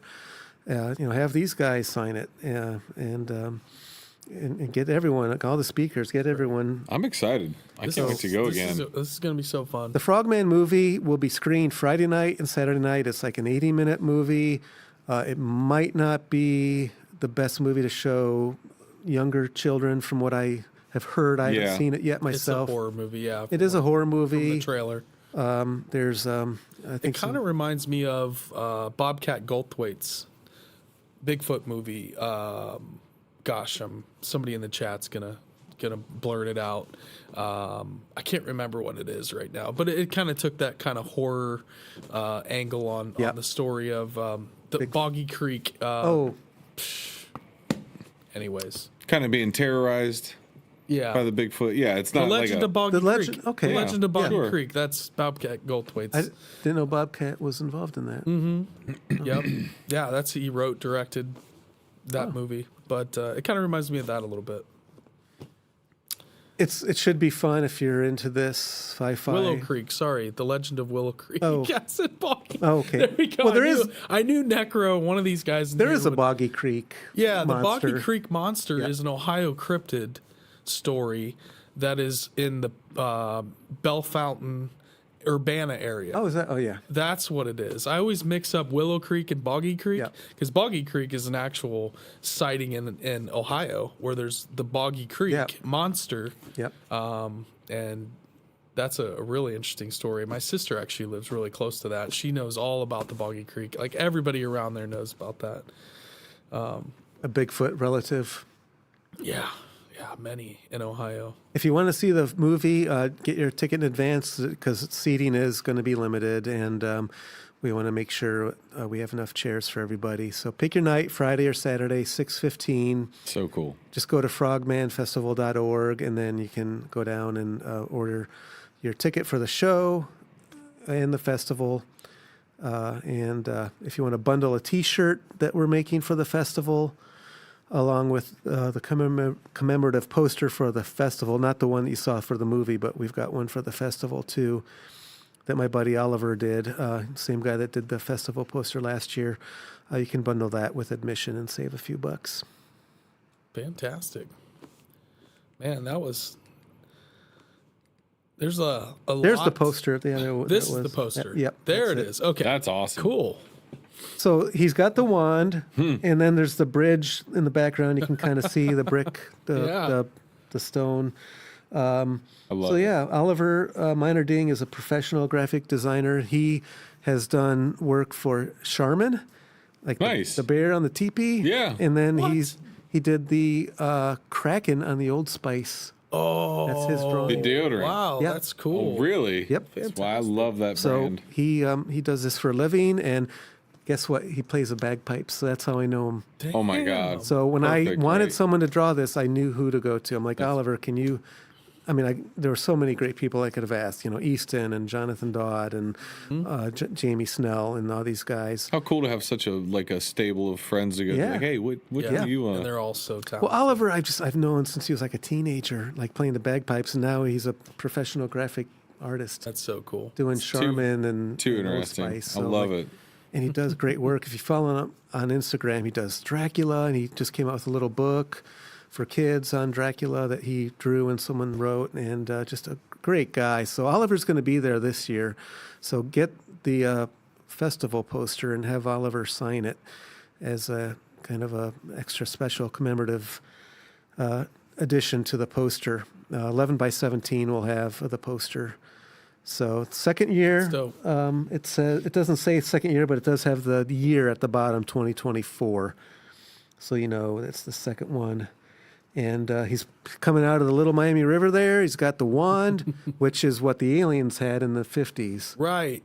So that's kind of morphed into the one story where you've got the Frogman, but then you had the aliens, and they had this device that had some kind of energy to it, whether it was a tool or a weapon or some device. But I like how Oliver incorporated it into a wooden wand with this magical energy kind of emitting from the top of it. So he's people are so they just get. I love the cryptid artwork when you go to events because It's their interpretation. It's their interpretation. There's no, you can't draw them that way. What do you mean? And if you My go thoughts and on look it, at Sherwin's piece from my office, Sherwin has his whole take. Sherwin's piece is cool. He's got the wand in there as well. That is my favorite part, walking around the vendors too, is just seeing all the different takes, even how they do it on merch or a sticker or whatever media it's on. I kind of want to go grab Sherwin's off the wall. And just it's all right. Don't worry. We're gonna. That's why I save Come to the money festival from to see Christmas. it. Come to the festival. I save up money from Christmas so I can buy myself more cryptid gifts. this year. And Bub was still hurting last year. His back was all jacked up at Frogman That is Festival. a true story. Yeah, I still was not in good shape, so I'm like 100%. So I'll be up and running around this year. Yep. I've got to thank the sponsors. We have Small Town Monsters, and they'll be there with a table, and we have Holly Houlihan, who's doing the website for me. An amazing job to do that, and she'll be a vendor there. She does great art as well. Loveland Magazine is there, who just a local publication. P House Games will be a vendor there, and they were nice enough to help sponsor. They're doing a cryptid card game, and so come out, try their cryptid card game. There are prizes. And then we have Disgruntled Games that does a parody and does a trading card game as well. And Bigfoot Research Gear is a sponsor as well, along with you guys with the Strange Road, which again is thank you so much for that. Oh, can't wait! Can't Great wait! Sponsors. Been on the calendar. Yeah. Yep. Big It takes a circle and village, bullseye. just we all come together to help pull off what Yep. fun it is. At noon, we're going to have a parade from the Pied Pipers of Loveland, who maybe will lead the frog out of town, like the Pied Piper led the rats out of Hamlin, or the children, or whatever he did. The Pied Piper of Hamlin, if you know that old story. Yep. So being in a band, I just asked a couple of my buddies who play pipes if they'd come in and lead a parade. So I want everyone and anyone to come and join in. I think Frogman will be there in person to be in the parade, and we welcome any and all participants who are there to join us in the parade as we march around the venue for 15 minutes or so. There you go. I have no idea what to expect, but why not? It's going to be a riot. It'll be fun. And we won't have any speakers for that 15, 20 Cool. minutes. We'll have a little break there. Yeah, so nice. If they so want nobody can miss out. Yeah, Everybody can exactly. then jump in and hop in the parade. join in or just watch or however you might do it. We're going to have little ribbons that you'll get if you're in the parade that we'll hand out. That, Bub, we're putting Bub in the parade. I'll go. Me, Bored Not to Run. I'll be in. Stoner probably won't. Stoner will be locked down with the AV room, but That's fine. I'll have a I know coffee Bored and I'll Not be to getting Run's in going to the be there. No matter where you are, you'll hear the bagpipes. Tales They're so Told in the loud. Dark. All right, I like that name. Yeah, hello, everybody. We got a lot Appreciate of, y'all lot of hanging new out people in tonight. here Looks tonight like as everybody well. was having fun and having some Yeah. sidebars in the chat. Sorry, and- somebody earlier was saying hi to me and Bub. Hello, whoever Yeah, I you were. apologize. Yeah. It's tough to keep up with the chat, but you guys are Thanks for hanging out with us. amazing. We have a lot of new people in here. Frogman Come to Frogman Festival. Fest. Come to Frogman Festival. Hang out with the Strange Road. Hang out with Jeff. Go see James Willis, Jeffrey Wilson, all of our friends. Get your fix. And our and all the new speakers that I can't wait to meet. Yeah. I haven't heard of them until I saw your flyer. So Well, that's the thing. I'm just super stoked to meet new people. I try to get people that have not necessarily been out there kind of on the circuit. Yeah. But I feel like they have, again, they're passionate and they're interesting. They have something to talk about, and I want to give them the floor. And Yeah. That's awesome. it's not to rip on any other festival or any group, but sometimes you get the same group of speakers at all the same. Kind of feel like Scooby Doo background. You're like, is this the same thing every time? or- Yeah, and there are the famous ones out there, and hey, it'd be great to have a famous person as a speaker. Sure. Not that our speakers aren't famous. I'm not trying to say Sure. that, but from TV, I guess. Get what you're saying. Celebrities. I get what you're saying. Right. Yeah. But at the same time, I think what you're saying with that passion Right. comes the people that kind of run on the obsession of the edge of that blade of like, they're just like, they got to know. They're out there doing the work because they want to. You were making these maps and doing Map and Black because you wanted to. Nobody's going, hey, Jeff, It's you a know labor what? of love. Right. Absolutely. Right. And that's what leads you to Yep. the next thing and the next thing. And that map leads to Frogman Fest. And, Yep. Mikey starting to shoot with a camera leads to what we're doing here now with the Stranger, and just, It's you got to keep working at those things. And We've all gotten given him here enough from interest. just being passionate. Yeah. And I know Jeffrey Wilson has turned down multiple TV shows. So to say that they're not famous doesn't mean they couldn't be. Jeffrey Sure. should be. He should be, and he doesn't want to be. And, No. and that is even more like, Baffling. not baffling, but just baffling, but like you get the- impressive. Like, good Sure, for you. Like, sure. so many people would have just, I don't want to say sold themselves out, but just like, heck yeah, put me on TV. I want to be. And he was on Yeah. TV, but he Right. said that after 2 days of, I think it was National Geographic or somebody filmed him for 2 or 3 days. Wasn't his Probably- thing. And Graham's it boiled down American to less Apocalypse. than 1 minute of him Yeah. being on the That show. was the Ancient Apocalypse, Probably. maybe, That- with Graham Probably. Hancock's. Yeah, he Yeah. was in the Serpent Mound episode. Well, I feel like just because he wasn't the feature of that show might be why. Like, if Jeff really wanted to, well, they I gave mean, him like he's got so much a content to pretty do. quick sound, but Right. but the episode ended up being about how Graham Hancock got blocked from Ohio History Connection. I started watching that, and wasn't Oh, you didn't allowed watch it? even I've started in. because it's multiple episodes. Ancient Yeah. Apocalypse? Yep. It's Fantastic episode series. 6. six. Yeah, I haven't is the gotten that far yet. is Really the fun to Serpent watch. Mound Really episode. fun to watch. But it ended up becoming, I'm sure they had a lot more screen time for Jeffrey in mind. They just Yeah. had to. But yeah. when they The arrived, message of that episode got the whole thing kinda blew flipped. up in the production crew's face because they were denied access. It's like, we do productions. We know that these things are very expensive. You don't show up with the whole crew unless you have talked to Gotten all clearance. of the proper yeah. channels and we're allowed to come in and film. You don't have an audio guy, a cam op, a director, a producer, all who are going to have to get flown out. They had a drone guy come from Cleveland or Cincinnati. Yeah. So, it was a big production. And so I think Jeffrey would have had a lot more screen time if it hadn't shaked out the way it did. And it just made OHC look horrible in the end.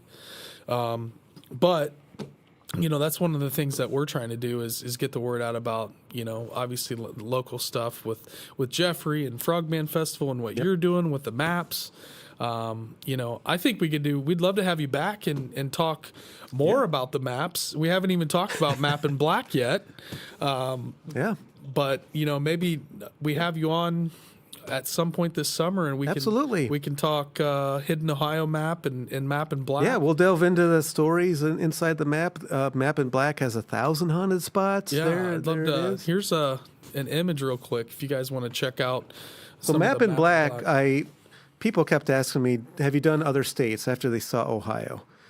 And I'm like, no, Ohio's the only map I've done. They're like, well, why don't you have one for West Virginia or Indiana or whatever state they're from? And I'm Yeah. like, I know, I need to do more. And I've actually started and stopped several states and just never had the passion to recreate what I did for Ohio for some reason. Sure. Just Yeah.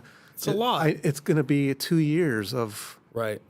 me staying up late and closing the curtain because I freak myself out. I don't want to look outside.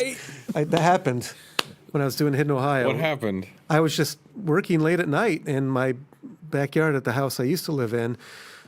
This wasn't the one out in the woods, but it's suburban Blue Ash. But behind me was an office building with these big lights in the parking lot that just kind of shine down through the trees. And you're working late at night and you're looking and the lights just behind the trees. And I'm like, I know an alien's just going to pop up at my window and look at me, or some figure is going to dart across the shadows. So I don't even want to look. I'm going to keep working at my computer funny. and not look out the You're window. gonna get that call, chapstick. God.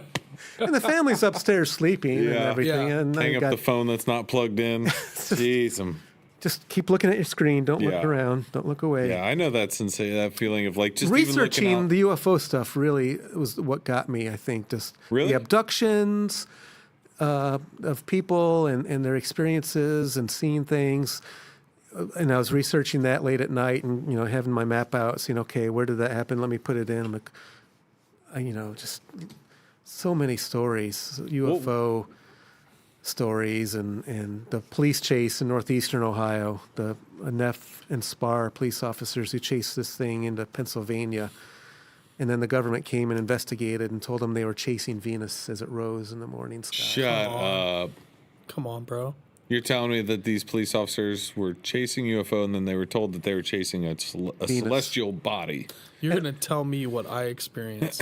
Well, not just that, but how egregious, like... Hubris. So Spielberg probably took that story, and that's what Close Encounters, he transplanted that to Indiana, where...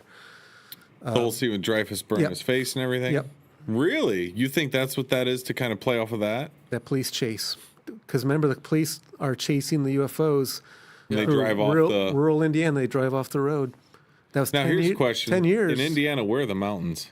They're Sorry, rolling but hills, yeah. that Southern, question- it had to be southern Indiana then. Yeah.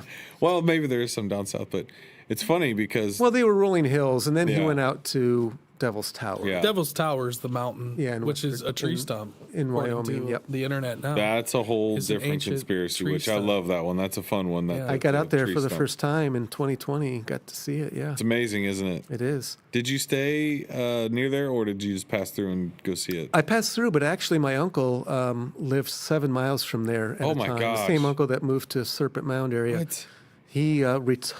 He semi-retired out there, we think in 1999, because he thought Y2K was going to be a thing. Yes. And I know you're not watching this, Uncle Dave. Maybe you will, but because you could probably watch YouTube. But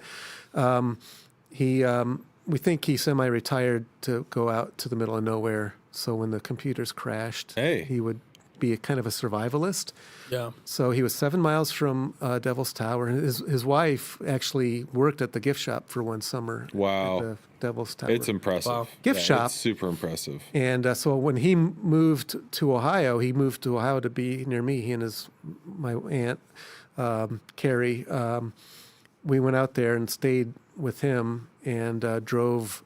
He drove the U-Haul, and I drove one of his cars back to Ohio. So I got to see it very briefly, but I didn't get to go up to it. So I took my kids out when they graduated high school in 2020. And this was during COVID, when COVID first hit. Yeah. We went out there, and we went to Glacier National Park and Wow. got to see that, which is an amazing park. And went Yeah. down to Yellowstone, and then we went across Wyoming, and we went to one of my favorite spots on Map in Black, which is a medicine wheel in northern Wyoming, which we can talk about in future episodes. Yeah. We got invited to that. What? Yeah. Last summer, it didn't work out. Last fall, our buddy, him and his brother, they do these vision quests. And we met him through Tom and Terry from House of sure. Fake Ups Alternate Universe. Yep. They came to an event That makes sense. Yeah. at one of their events, and it's Adam Shield of the Feather. If you guys want to follow him on Instagram, and his brother Izzy, who's a handpan player and indigenous musician, amazing dude. But they invited us to come and shoot some stuff, and I can't remember what popped up. We had some gig that popped up, Yeah. and but they were doing an event out that medicine wheel. So It's- one day, yeah. I will make it there. It's remote, and a buddy of mine, Ed Wright, went out there and saw it and mentioned it's worth stopping. And I was researching it on my map, so after I put it on the map and learned more about it, I saw that it was just a minor detour as we drove from Yellowstone to Devil's Tower. So if you're Nice. ever out at either one of those two, you might look at making a trip out to the medicine wheel, Yeah, which is a rock structure. Native Americans used rocks to create basically a wheel with 33 spokes. Those 33 spokes may represent, I believe, the 33 ribs of a buffalo. Don't quote me on that for sure, because I'm not sure if an animal has odd number of ribs or even number. I think they'd be even. yeah. So I want to say maybe I've got the number wrong, but there's some significance, or maybe they do have 30. Maybe like they have one extra on one side or something. But Yeah. but there's a significance with the buffalo, and it's just an amazing. And you're not allowed to drive up to it because it's sacred. Yeah. So you park, and we were there in July, mid-July. We park, and we're walking up, and it's in the kind of the Bighorn Mountains that go along the Montana-Wyoming border. And there was a huge bank of snow still left because it's pretty high in elevation. Wow. And but it was mid-July. I had shorts on because it was warm, but the snow was like in the shade, and like we were making snowballs and throwing them. And I made like a snow angel on the side of the hill. But you have to walk, a good ways to get up to this actual medicine wheel. So very just fun, interesting experience to have to go up there and see that. I love out west. So remote. I love it. So remote. It's beautiful crazy. drive.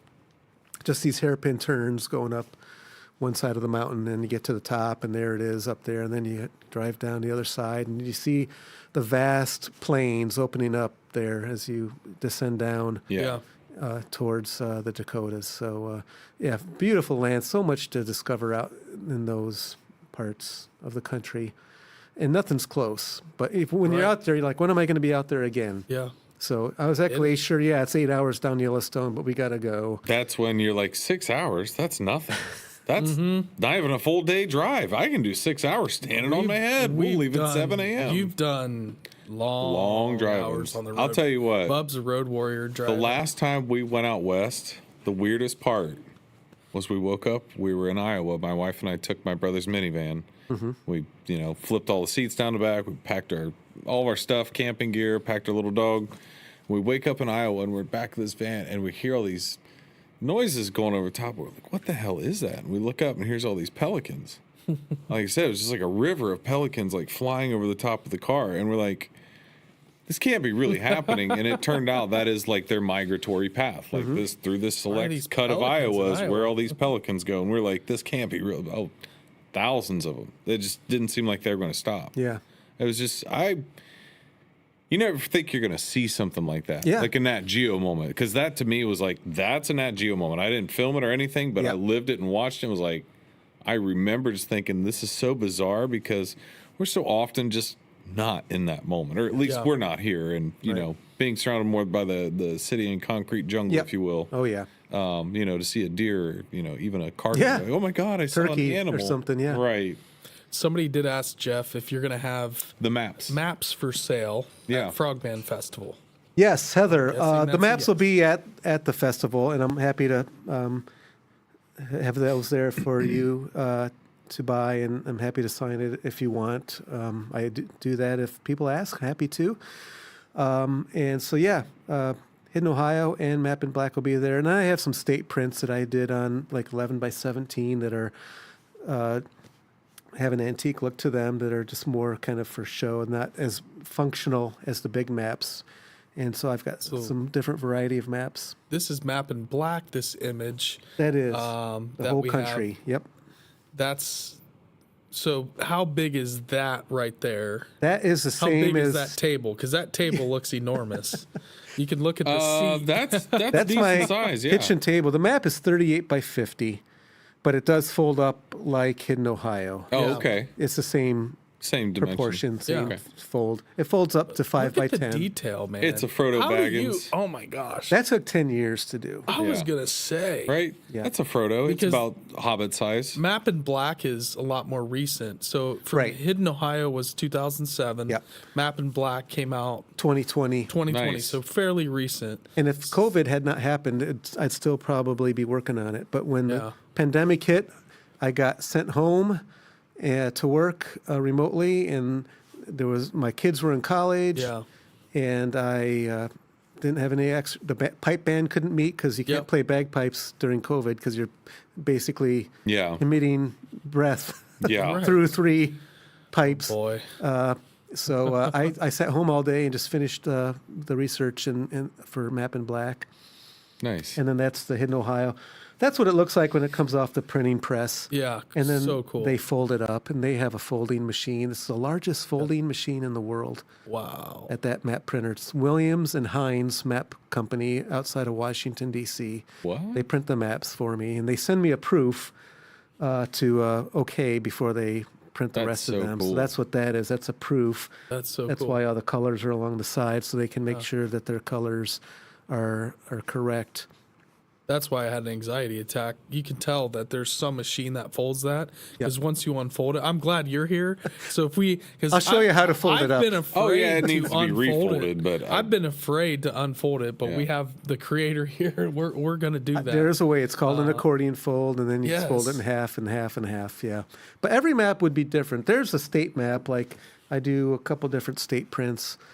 That one's Kentucky, and it's a like kind of a map in black light, like it's the greatest hits of the paranormal world on the. Yeah, it's the highlights of some of the because you can't fit them all. And Area 51. That's from Map in Black. That's zoom in of the area around Las Vegas. I've got Area 51 on there. The ghostly handprint means that's a haunted area. So Boulder Dam Hotel in Boulder City is a haunted place. The orange circle with the kind of the spoke in the middle is an ancient American earthwork. Nice. And actually, that's the first edition map. I actually changed that symbol I did a second print run of Map in Black. And I made it smaller and I made it purple without the orange in front of it. Because when you look at the entire map of Map in Black and you see all those orange dots, it looks like the map has chicken pox. To my eye. No, I thought purple's a good choice. it looks great when you're zoomed in. Yeah. And Orange you see is one. very. It Pops out. Yep. And I don't want the mounds to pop out more than anything else. I want them all to be equal. And the mounds were popping out when you look at the entire map. And, when I'm working on the map, I'm zoomed in on a computer screen looking at one little area, and it's hard to get the big picture until the map actually is printed and comes out. So that was fine. It works fine. But to me, I just, for aesthetic reasons, thought I should probably tweak that a little bit. Yeah. So yeah, the map company, Williams and Hines, submitted my map. They were proud of the way they were able to get the printing so detailed, and that's all them. That's all their technology. I'm using old German print press, 6 press, however that all works. Wow. A 6. There's a name for it. We got a buddy in the printing industry. Okay. Yeah. The Book Factory. Yeah. That does some very old world techniques, sewn, bound, this, that, like just stuff like what you're talking about where you're like, you wouldn't think it would be this machine that actually does this, but actually, he's a wizard. Somehow this is the thing that still is. You got to get the today. colors to the registration together, and it's too wild. And just so here's a funny. Do we have a couple more minutes? Sure. Yeah, go ahead. Absolutely. I called it Map in Black because the base map of the country was going to be black with white text on top and then different colors. And I sent it to the printer, and they printed the front with that. And the U.S. had a black base map, and Canada, any of the land, Mexico, whatever's showing on the map, had a black base map with white text, because, white text over black works. Sure. And then all the different symbols and colors, and the roads and the parks were in green, and then the water was blue for, the Atlantic, and like any standard map, the water was blue. So when you lay down a lot of black ink, you have to use all the colors to get black in printing. CMYK, cyan, yellow, magenta, and then the K stands for black.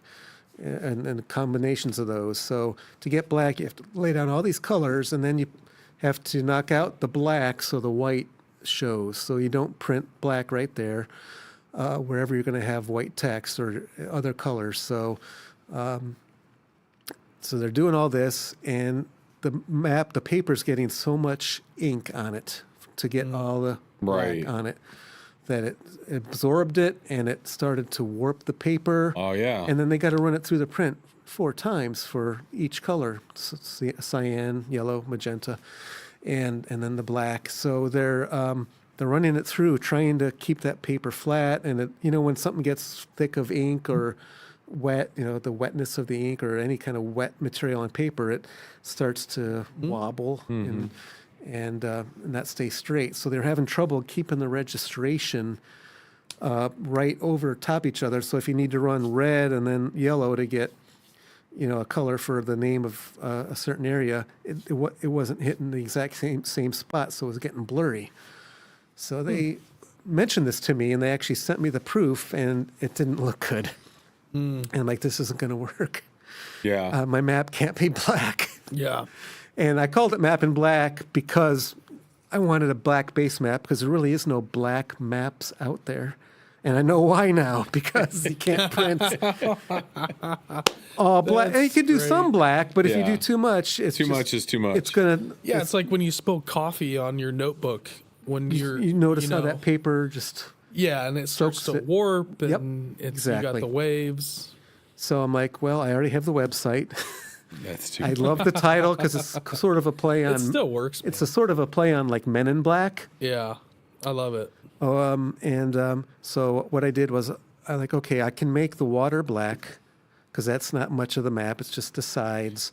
And then, but I'm going to have to change everything. It took me 3 or 4 months, and I'd already like pre-sold maps to people to help cover some of the expenses. And I had to tell them all, like, you can have your money back if you want, but I need to redo the colors of the map, and it's just not going in and doing a couple of clicks because I had to. Some layers you could just change everything all at once. Just pick, a layer, and I had like 30 layers in my computer program of different layers that are shown on the map. The haunted places is one layer, and UFOs is one layer, but I had to go in and change the text a lot, sometimes manually down to each letter, clicking on it. So it took me a long time to get that kind of flip-flopped where the land was now white background and the oceans were black. And then they were blue, so then I had to change the colors. I have a lot of text over the water of listings of haunted places. So it was just a lot of work, but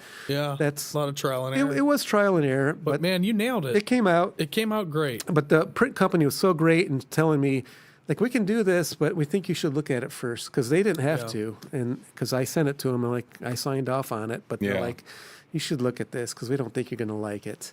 So I was really appreciative. Williams and Hines, for sure, thumbs up to them. Well, to make a product too, you don't want you as the person getting it that they make it and they go, here's what you wanted, and you go, this looks like garbage, because then it looks like they made you a bad product too. So can I just say, I was under the impression, I get that now, Men in Black, Matt in Black. I thought it was an AC/DC reference. Well, that too. Like, it is. I always say that. That's what I thought it Back was. in Black. It was both. I was going to mention that too, but I'm like, I don't know if people would be like, that's a weird reference. But yeah. AC/DC rules. In Black. I'd love for someone to do a parody of that. Yes. Yep. Oh, we could do it. Dude, You've got your guitar. I'll put it on. I'll put it to work. AC/DC was my Back in Black. Oh yeah. Well, shoot. I mean, Jeff, will you come on when the dust settles after Frogman Fest? For sure. Yeah. And we can drill into these maps. And, Post a Frogalipto. Yeah, let's because Post Frogman. Yeah. Because I'm super interested in just Frogalips now. all the research that you did and some of your favorite places and all that. I'd love to dig into that. Yep. It's getting late. We can start putting this baby to bed. But again, frogmanfestival.org. Guys, you got to go get your tickets. There's links to the Facebook group. The Facebook event page. Links are in the description. Get a movie ticket. Go see the premiere. Any which way to purchase tickets to the movie. It's all there. And also, Jeff, you want to let people know social medias or how else they can find your work? And Map in Black on Facebook or Hidden Ohio Map and Guide on Facebook. For some reason, I have a page for these guys on Facebook themselves. Instagram, it's Map in Black or Frogman Festival specifically for that. And then I'm on Facebook. J_R_Craig, if you want to follow just me personally on Facebook or on Instagram. And then mapinblack.com to buy that, or celticmaps.com to buy the Hidden Ohio map. There you go. Fantastic. Jeff, Dude. thank you Thanks for having me. so very much. It's a great show. Breaking down Frogman Festival, talking about cartography. This has been an incredible episode. You guys can find us at The Strange Road on all the social media platforms. Make sure you hit that new Discord link, guys. Join in the fun. It's already tons of engagement. You guys are in there blowing it up, tossing links in there, having great conversations already. It's been great seeing all the engagement. We got Backyard TV. We had Born Not to Run, All One Same, Heather, Cess in the City, Mopar Phil, Mr. E from Cryptids of the Corn was in here. Of course, as always, go follow Necromechanimal on Instagram. Always doing that dope artwork for us. We had Jessica in here tonight. So many others. I'm sorry if I missed you there, but we appreciate each and every one of you guys. Big thanks to Stoner, too, for audio troubleshooting and early on, and for everybody hanging in there. Yes, the Stoner, the Loner, in master control with very little lighting, because without the internet, our entire studio is rigged with smart lights. So about 75%. I had to turn the studio lights on back here that are the wall lights by hand. I've never clicked a button. They're all right behind the artwork that you see. Yeah. There's a little switch. Like I said, I walked in this morning and went, "Hello, Google," and turn it went, them on manually. Nope, not working today. Yes. Turn on the lights. You would have never known. It all looks great. I saw someone else who was from Blue Ash. If you're at Frogman, say hello. Absolutely. I'm sure we know people and hung out at the same places. Some great places in Blue Ash as well. Blue Ash Chili. Oh, the local that's the place. jam. Yep.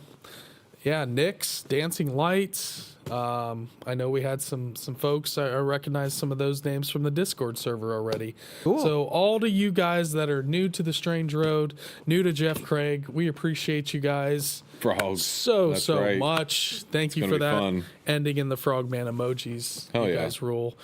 We are signing out. Much love to all of you. Take care, and hopefully we see you at Frogman Fest. See you guys. See ya. Good stuff. Now, Real good stuff. Go ahead.